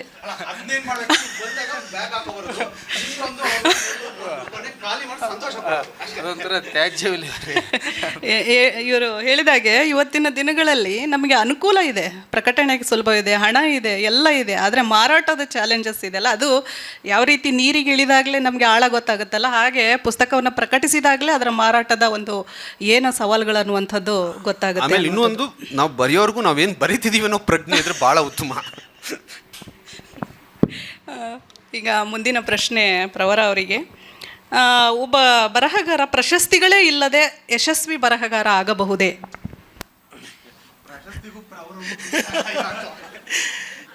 ಇಲ್ಲ, ನಾವು ರಾಂಗ್ ಸೀಟಲ್ಲಿ ಕೂಡಿಸಿದ್ದೀವಿ ಅನ್ನಿಸ್ತಾ ಇದೆ. ಇಲ್ಲ, ಹಾಗೆ ಅಂದ್ಕೊಳ್ಳೋ ಹಾಗಿಲ್ಲ. ಆದರೆ ಒಳ್ಳೆ ಬರಹಗಾರನಿಗೆ ಪ್ರಶಸ್ತಿ ಸಿಗುತ್ತೆ ಅನ್ನುವಂಥದ್ದು ಕೂಡ ಇಲ್ಲ. ಆದರೆ ಒಂದು ಒಳ್ಳೆ ಪ್ರಶಸ್ತಿ ಒಬ್ಬ ಒಳ್ಳೆ ಬರಹಗಾರನಿಗೆ ವೇದಿಕೆ ಆಗ್ಬೋದು ನಾನು ಕೇಳಿದ್ರೆ. ಯಾಕಂದರೆ ಆ ಥರದ್ದೊಂದು ಚಾನ್ಸಸ್ ಇರುತ್ತೆ. ನಾವು ಕೆಲವೊಂದು ಸರಿ ಈಗ ನನಗೆ ಎಲ್ಲ ಗೊತ್ತಿರುತ್ತೆ ಅಂತ, ನಾನು ಸುತ್ತ ಎಲ್ಲದನ್ನೂ ಗಮನಿಸ್ತೀನಿ ಅಥವಾ ಎಲ್ಲ ಗೊತ್ತಿರುತ್ತೆ ಅಂತ ಇರಲ್ಲ. ಬಟ್ ಏನಾಗುತ್ತೆ, ಆ ಪ್ರಶಸ್ತಿ ಆ ಬರಹಗಾರನನ್ನು ಹೆಸರನ್ನು ಎನ್ಹ್ಯಾನ್ಸ್ ಮಾಡುವಂಥ ಚಾನ್ಸ್ ಇರುತ್ತೆ ಕೆಲವೊಂದು ಸಲ. ಈ ಪ್ರಶಸ್ತಿ ಬಂದಿದೆ ಹಾಗಾಗಿ ನಾನು ಓದಬಹುದು ಅಂದರೆ ಒಂದು ನನಗೆ. ಯಾಕಂದರೆ ರಾಜೇಂದ್ರ ಆವಾಗಲೇ ಮೆನ್ಷನ್ ಮಾಡಬೇಕಾದ್ರೆ ನಮ್ಮ ಕನ್ನಡದಲ್ಲಿ ಇಷ್ಟು ಪುಸ್ತಕಗಳು ಬರ್ತಾ ಇದೆ, ಹಾಗಾದರೆ ಇದರಲ್ಲಿ ಒಳ್ಳೆಯದು ಯಾವುದು, ಕೆಟ್ಟದ್ದು ಯಾವುದು? ಕೆಟ್ಟದ್ದು ಅಂತ ಯಾವುದು ಇರಲ್ಲ ನಾನು ಕೇಳಿದ್ರೆ. ಆದರೆ ಇದರಲ್ಲಿ ಒಂದು ಗಟ್ಟಿ ಸಾಹಿತ್ಯ ಅಂತ ನಾವೇನು ಕರಿತೀವಿ, ನಾವು ಬರೀದೇ ಪೊಳ್ಳು, ಅದರಲ್ಲೂ ನಾನು ಅದ್ರ ಬಗ್ಗೆ ಮಾತಾಡೋಂಥದ್ದು ಏನು. ಆದರೆ ಯಾವುದನ್ನು ಓದಬಹುದು ಅಂತ ಪ್ರಶಸ್ತಿ ಬಂದಾಗ ಈಗ ಇಷ್ಟು ಪುಸ್ತಕಗಳ ನಡುವೆ ನಾನು ಯಾವ ಪುಸ್ತಕನ ಓದಬೇಕು ಅಂತ, ಯಾಕಂದ್ರೆ ನಮ್ಗೆ ಇರೋದೇ ಒಂದು 50 ವರ್ಷ ಬದುಕ್ತೀವಿ, ಅಂಥದ್ರಲ್ಲಿ ಅಷ್ಟು ಪುಸ್ತಕಗಳೇ, ಅದರಲ್ಲಿ ನಾನು ಒಂದು ಒಳ್ಳೆಯ ಪುಸ್ತಕವನ್ನು ಹೆಕ್ಕಿ ಓದಬೇಕಲ್ವ. ಆದ್ದರಿಂದ ಒಂದು ಪ್ರಶಸ್ತಿ ಆ ಪುಸ್ತಕವನ್ನು, ಆ ಕವಿಯನ್ನು, ಲೇಖಕನನ್ನು ಒಂದು ಬೇರೆ ಮಟ್ಟಕ್ಕೆ ಹೆಸರನ್ನು ತಗೊಂಡು ಹೋಗ್ಬೋದು. ಆ ಮಾರಾಟದ ಸಂಖ್ಯೆಯನ್ನು ಕೂಡ ಹೆಚ್ಚು ಮಾಡುವಂಥ ಸಾಧ್ಯತೆ ಜಾಸ್ತಿ ಇರುತ್ತೆ. ನಮ್ಮ ಎದುರುಗಡೆ ಇತ್ತೀಚೆಗೆ ಒಂದಿಷ್ಟು ಎಕ್ಸಾಂಪಲ್ಸ್ ನಮ್ಮ ಕಣ್ಣೆದುರುಗಡೆ ಇದ್ದಾವೆ ಕೂಡ ಅಲ್ವಾ. ಸೊ ಜನಗಳಿಗೆ ತುಂಬ ಗೊತ್ತಿರುವಂಥ ಒಂದಿಷ್ಟು ಪ್ರಶಸ್ತಿಗಳ ಹೆಸರುಗಳು ತಲೆ ಮುಂದಿರುತ್ತೆ. ಓಕೆ, ಇದು ಓದಿದ್ದಾನೆ, ಹಾಗೆ ನಾನು ಈ ಪುಸ್ತಕವನ್ನು ಓದಬೇಕು, ಈ ಕವಿ ಒಳ್ಳೆ ಕವಿ ಅಂತ ಅನಿಸುತ್ತೆ, ಹೌದಾ. ಸೊ ಹಾಗಾಗಿ ಪ್ರಶಸ್ತಿಗಳಿಂದಾಗಿ ಲೇಖಕನಿಗೂ ಕೂಡ ಕೆಲವೊಂದು ಸರಿ ಆ ಜಾಗ, ತಾನು ಓಡಾಡುವಂತಹ ಜಾಗ ಸಿಗುತ್ತೆ, ಅಥವಾ ಓದುಗರ ವಲಯವು ಕೂಡ ಸಿಗುತ್ತೆ ಅನ್ನೋಂಥದ್ದು ನನ್ನ ಮಾತು. ಒಂದು ಅದಕ್ಕೆ ಅಡಿಷನ್ಸ್ ಎಷ್ಟದರದೆ, ಬಹಳ ಸರ್ತಿ ಪ್ರಶಸ್ತಿ ಬರಲಿ ಅಂತ ಹಂಬಲಿಸೋದು ಕೂಡ ನಮ್ಮ ಪುಸ್ತಕಗಳು ಹೆಚ್ಚು ಜನರಿಗೆ ತಲುಪ್ತವೆ ಅಂತ. ನಮ್ಗೆ ಇಷ್ಟೊಂದು ಕೃತಿಗಳು ಪ್ರಕಟ ಆದಾಗ ನಾವು ಯಾವ್ದು ಓದಬೇಕಂದ್ರೆ ಈ ಹೊತ್ತಿಗೆ ಅವಾರ್ಡ್ ಬಂದಿದ್ದರೆ ಅದನ್ನು ಓದ್ಬೋದು. ಅಥವಾ ನೀವು ಉದಾಹರಣೆಗೆ ಬಾನು ಮುಷ್ತಾಕ್ ಅವರು ಎಷ್ಟು ಜನಕ್ಕೆ ಗೊತ್ತಿತ್ತು ಕರ್ನಾಟಕದಲ್ಲಿ, ತುಂಬ ಸೀನಿಯರು, ತುಂಬ ವರ್ಷಗಳಿಂದ ಬರೆದಿದ್ರು. ಅವ್ರ ಬೂಕರ್ ಬಂದ ಮೇಲೆ ಅವ್ರ 1-1.5 ತಿಂಗಳಲ್ಲಿ ಅವ್ರ ಪುಸ್ತಕದ 7,000 ಪ್ರತಿಗಳು ಕನ್ನಡದಲ್ಲಿ ಮಾರಾಟ ಆದವು. ಕನ್ನಡದಲ್ಲಿ ಒಂದರಲ್ಲಿ 7,000 ಪ್ರತಿ, ಇಂಗ್ಲೀಷ್ ಪ್ರತಿಗಳು ಜಾಸ್ತಿ ಆದವು. ತದನಂತರ ಅವ್ರ ಎಲ್ಲ ಕಥೆಗಳು, ಎಲ್ಲ ಪುಸ್ತಕಗಳು ಮತ್ತೆ ಮುದ್ರಣಕ್ಕೆ ಹೋದವು, ಮತ್ತೆ ಈಗಲೂ ಬರ್ತಾ ಇದ್ದಾವೆ, ಈಗಲೂ ಅದು ಮತ್ತೆ ಪ್ರಿಂಟ್ ಆಗ್ತಾ ಇದೆ, ಮತ್ತು ಎಲ್ಲದರಲ್ಲೂ ಮಾರ್ಕೆಟ್ನಲ್ಲಿ ತುಂಬ ದೊಡ್ಡ ಲೆವೆಲಲ್ಲಿ. ಯಾಕೆ ಪ್ರಶಸ್ತಿಗಳು ನಮಗೆ ಓದುವ ಮಾನದಂಡ, ಆ್ಯಕ್ಚುಲಿ ನಿಮ್ಮ ಓದುಗರಿಗೆ ಯಾವುದು ಮಾನದಂಡ ಅಂದರೆ ಅವರು ಪ್ರಶಸ್ತಿ ಬಂದಿರೋದು, ಅಕಾಡೆಮಿ ಪ್ರಶಸ್ತಿ ಬಂತ ನೋಡಿ, ದಡವಸೆ ತಂದೆ ಪ್ರಿಂಟ್ ಆಗಿ ಅಷ್ಟು ವರ್ಷ ಆಗಿದ್ರು, ಅದು ಒಂದು ಪ್ರಿಂಟು 1.5 ಪ್ರಿಂಟ್ ಆಗಿತ್ತು. ಈಗ ಅದರ ಮಾರ್ಕೆಟ್ ಎಷ್ಟಾಗಿದೆ, ಕೇಂದ್ರ ಸಾಹಿತ್ಯ ಅಕಾಡೆಮಿ ಬರ್ತಿದ್ದ ಹಾಗೆ ಎಲ್ಲ ಕಡೆಯಿಂದ ಮಾರಾಟಗಾರರು ಕೂಡ ಅದನ್ನು ಹೆಚ್ಚು ಡಿಸ್ಪ್ಲೇ ಮಾಡ್ತಾ ಇದ್ದಾರೆ. ಮತ್ತು ಕೊಂಡ್ಕೊಳ್ಳೋರು ಕೂಡ, ಓದೋರು ಕೂಡ ಅದ್ರ ಮುಗಿಬಿದ್ದು ಕೊಂಡ್ಕೊಂಡು ಹೋಗ್ತಾರೆ. ಓದೋ ಸಂಖ್ಯೆ ಯಾವುದಿತ್ತು ಅಂತ ಪ್ರಶಸ್ತಿಗಳು ಸುಮಾರು ಸಲ ನಮಗೆ ಬೇಕು ಅಂತ ಅನ್ಸದೆ, ಪ್ರಶಸ್ತಿಗಳು ಓದುಗರನ್ನು ಕೂಡ ಹುಟ್ಟಿಸುತ್ತವೆ, ಹುಟ್ಟಿಸುತ್ತೆ. ಈಗ ಹೇಳಿದ್ನಲ್ಲ 7,000 ಪ್ರತಿ, ಅದರಲ್ಲೊಂದು 1,000 ಜನ ಸುಮ್ಮನೆ ಪ್ರೀತಿಯಿಂದನೋ ಅಥವಾ ಖುಷಿಯಿಂದನೋ ತೆಗೆದು ಇಟ್ಕೊಂಡಿರ್ಬೋದು, ಇನ್ನೊಂದು 6,000 ಜನರು ಓದಿರ್ತಾರೆ ಅನ್ನೋದು ನನ್ನ ಅನಿಸಿಕೆ. ಖಂಡಿತ. ನಾವು ಇತ್ತೀಚೆಗೆ ಈಗಾಗಲೇ ಹೆಸರಿಸಿದ ಹಾಗೆ ಹಲವು ಪ್ರಶಸ್ತಿಗಳು ಬಂದಿರುವಂತಹ ಕೃತಿಗಳೇನಿದಾವಲ್ಲ, ಮತ್ತೆ ರೀಪ್ರಿಂಟ್ ಆಗ್ತಾ ಇರೋದನ್ನು ನಾವು ಕೇಳ್ತಾ ಇದ್ದೀವಿ, ನೋಡ್ತಾ ಇದ್ದೀವಿ. ಸೊ ಹಾಗಾಗಿ ಪ್ರಶಸ್ತಿಗಳು ಬಂದಿರೋಂಥ ಒಂದು ಕೃತಿಗಳೇನಿದಾವಲ್ಲ ಹೆಚ್ಚು ಓದುಗರನ್ನು ಗಳಿಸ್ತವೆ ಅನ್ನುವಂಥದ್ದು ಸತ್ಯ. ಈಗ ಇನ್ನಷ್ಟು ಪ್ರಶ್ನೆಗಳಿದ್ದಾವೆ, ಆದರೆ ನಾನು ಕೊನೆಯದಾಗಿ ಒಂದು ಸಣ್ಣ ಪ್ರಶ್ನೆಯನ್ನು ಇವರಿಗೆ ಕೇಳಿ ಆಮೇಲೆ ನಿಮಗೆ ಕೂಡ ಅವಕಾಶವನ್ನು ಕೊಡ್ತೀನಿ. ಇದು ಕೊನೆ ಪ್ರಶ್ನೆ. ಇದು ಯಾವ ಥರದ್ದಂದರೆ ಥಟ್ ಅಂತ ಹೇಳಿ ಅಂತ ಚಂದನ ಟಿ ವಿಯಲ್ಲಿ ಬರುತ್ತಲ್ಲ, ಆ ರೀತಿ ನೀವು ಒಂದೇ ಶಬ್ದದಲ್ಲಿ ಅಥವಾ ಒಂದೇ ವಾಕ್ಯದಲ್ಲಿ ಕೂಡ ಹೇಳ್ಬೋದು. ಪ್ರಶ್ನೆ ಏನಂದರೆ, ಹೊಸಗನ್ನಡ ಸಾಹಿತ್ಯದಲ್ಲಿ ನವೋದಯ, ನವ್ಯ, ಪ್ರಗತಿಶೀಲ, ಬಂಡಾಯ ಎಂಬ ಸಾಹಿತ್ಯ ಘಟ್ಟಗಳು ಸ್ಪಷ್ಟವಾಗಿ ಗುರುತಿಸಲ್ಪಟ್ಟಿವೆ. ಸೊ ಇಂದಿನ ಯುವ ಬರಹಗಾರರ ಬರವಣಿಗೆಯನ್ನು ಯಾವ ಸಾಹಿತ್ಯ ಧೋರಣೆ ಅಡಿ ಗುರುತಿಸಬಲ್ರಿ ನೀವು, ಅಥವಾ ಏನು ಹೆಸರಿಸ್ಬೋದು, ಏನೇನು? ಅದನ್ನೆಲ್ಲರೂ ದಾಟಿದ್ದು ಒಂಥರ ಕಾರ್ಪೊರೇಟ್ ಸಾಹಿತ್ಯ ಅಂತ ಒಂದು ಬಂತು, 108 ಬಂದ್ಬಿಟ್ಟು. ಯಾಕಂದರೆ ಯಾವ ಟ್ರೆಂಡಲ್ಲಿ ಈಗ ಆ ಥರ ಅದು ಅಧ್ಯಯನಕ್ಕೋಸ್ಕರ ಮೇಡಮ್, ಅದು ಬೇಡ, ಅದು ಏನು ಬೈಫರ್ಕೇಷನ್ ಇದಾವಲ್ಲ ಅಧ್ಯಯನಕ್ಕೋಸ್ಕರ ಅಷ್ಟೇ, ನಾನು ಗುರುತಿಸೋಕೆ ಕಾಲಘಟ್ಟ ಗುರುತಿಸ್ಬೇಕಷ್ಟೇ. ಸೊ ಅದು ನಾನು ಈ ರಾಮಾಯಣ ಮಹಾಭಾರತ ಎಲ್ಲ ಓದಿ ಆದಮೇಲೆ ಬಾತ್ರೂಮಲ್ಲಿ ಹಾಡೋದು ಸಿನಿಮಾ ಹಾಡು ಅದನ್ನೇ ಅಂದರೆ ನನ್ನನ್ನು ಎಂಜಾಯ್ ಮಾಡು, ನನ್ನನ್ನು ರಂಜಿಸೋಂಥದ್ದು ಬೇರೆ ಇದೆ. ಸೊ ಒಂದು ವಾಕ್ಯದಲ್ಲಿ ಕಷ್ಟ ಅದು. ಸೇಮ್ ಪ್ರಶ್ನೆ. ಅದು ಸ್ಪಷ್ಟವಾಗಿ ನಾವು ಯಾವುದೇ ರಾಜ್ಕುಮಾರ್ ಅಂತ ಹೇಳ್ಬೇಕಾದ್ರೆ ಒಂದು ಮಿಸ್ ಮಾಡಿದ್ರು. ಇಲ್ಲ, ಅವ್ರು ಬರೆಯೋರೆಲ್ಲ ಕೆಲಸ ಹಂಗೆ ಅಂದ್ಕೊಂಡ್ರು. ನವೋದಯದವ್ರಿಗೆ ಹಂಗಿರಲಿಲ್ಲ, ನವಿದವ್ರಿಗೆ ನಾವು ನವ್ಯ ಅಂತಲೇ ಹೇಳ್ಕೊಂಡಿದ್ರು, ಬಂಡಾಯದವರು ನಾವು ಬಂಡಾಯ ಅಂತ ಹೇಳ್ಕೊಂಡ್ರು, ಉಳಿದವರೆಲ್ಲರೂ ನೆಕ್ಸ್ಟು ಗುರುತಿಸ್ಕೊಂಡ್ರು. ಬಟ್ ಇವತ್ತು ನಮ್ಗೆ ಗುರುತಿಸ್ಕೊಳ್ಳೋಕೆ ನಮ್ಗೆ ಸ್ಪಷ್ಟವಾದ ಯಾವುದೇ ಚಳುವಳಿನೂ ಇಲ್ಲ ಮತ್ತು ಯಾವುದೇ ಹಾದಿನೂ ಇಲ್ಲ. ಮತ್ತು ಬರಿತಿರೋರು ಇದು ಕೂಡ ಯಾವುದೇ ಒಂದು ಉದ್ದೇಶವನ್ನು ಅಥವಾ ಒಂದು ಗುರಿಯನ್ನು ಇಟ್ಕೊಂಡು ಬರೆದಂಗಿಲ್ಲ. ಅವರೆಲ್ಲರೂ ಕೂಡ ತಮ್ಮ ವೈಯಕ್ತಿಕವಾದ ಅಸ್ಮಿತೆಯನ್ನು, ಪರ್ಸ್ನಲ್ ಐಡೆಂಟಿಟಿ ಏನಿದೆ, ವೈಯಕ್ತಿಕವಾದ ಅಸ್ಮಿತೆಯನ್ನು ಇಟ್ಕೊಂಡು ಎಲ್ಲರೂ ಬರಿತಾ ಇದ್ದಾರೆ. ಅದರ ನಡುವೆ ಸಮಾಜದ ಮುಖಿಯಾಗೂ ಬರ್ತಿರ್ಬೋದು, ಬಟ್ ಅದಕ್ಕೊಂದು ಸ್ಪಷ್ಟವಾದ ಗುರಿ ಇಲ್ಲ. ನಾವು ಅದನ್ನು ಸುಮ್ಮನೆ ಜಾಗತಿಕರಣೋತ್ತವಾದ ಸಾಹಿತ್ಯ ಅಂತ ಏನಾದ್ರು ನೀವು ಇಟ್ಕೋತಿರೋ, ಅಥವಾ ಕಾರ್ಪೊರೇಟ್ ಸಾಹಿತ್ಯ ಅಂದರೆ ಇದು ಕೋವಿಡೋತ್ತರ ಸಾಹಿತ್ಯ ಅಂತ ಇಟ್ಕೋತಿರೋ, ನಿಮಗೆ ಬಿಟ್ಟು ಅದು ವಿಮರ್ಶಕರು ಕೇಳಬೇಕು, ಸೃಜನಶೀಲ ಬರಹಗಾರ ಕೇಳಿ ಪ್ರಯೋಜನ ಇಲ್ಲ. ಇಲ್ಲ, ಅದೇ ರಾಜೇಂದ್ರ ಹೇಳ್ದಂಗೆ ನಾವು ನಮ್ಮದೇ ಒಂದು ಯಾವುದೋ, ಅದು ನೀವು ಪದ್ಯ ಅಂತ ಕರ್ಕೊಳ್ತಿರೋ, ಒಂದೊಂದ್ಸರಿ ಗದ್ಯ ಅಂತ ಕರ್ಕೊಳ್ತಿರೋದು ನಿಮಗೆ ಬಿಟ್ಟಿದ್ದು ಅಂತ. ಲಾಸ್ಟ್ ಒಂದು ಸರಿ ಯಾವುದೋ ಒಂದು ಯೂಟ್ಯೂಬಲ್ಲಿ ಕವಿಗೋಷ್ಠಿ ಮಾಡಿದ್ವಿ, ನೆನಪಿದೆ ಅಂದ್ಕೊಳ್ತೀವಿ. ಒಬ್ಬ ಕವಿ ಅವರ ಕನ್ನಡದ ಅನುವಾದಗಳನ್ನ ನಾವೇನು ಮಾಡಿದ್ವಿ ಅಂದರೆ, ಎಲ್ಲರೂ ಒಂದು ಸರ್ಕಲ್ ನಾವೇನಂತ ಓದ್ಕೊಂಡು ಅದು ಯೂಟ್ಯೂಬಲ್ಲಿ ಹಾಕ್ಕೊಂಡು ಈ ಥರದ್ದು ಏನೋ ಮಾಡಿದ್ವಿ ಅದನ್ನು. ಆಮೇಲೆ ಅದು ಓದಿದಾಗ ನಮಗೆ ಆ ಇನ್ಸೈಟ್ಸ್ ಎಷ್ಟು ಚೆನ್ನಾಗಿದೆ ಫಾರ್ಮ್ಯಾಟ್ ಅಂತ ನಮಗೆ ತುಂಬ ಸಲ ಅನಿಸಿದ್ದುಂಟು. ಸೊ ಹಾಗಾಗಿ ನಾವು ಈ ಥರದ್ದೇ ಫಾರ್ಮ್ಯಾಟು ಅಂತ ನನಗೆ ಏನೂ ಕಾಣಿಸ್ತಾ ಇಲ್ಲ ಸದ್ಯ.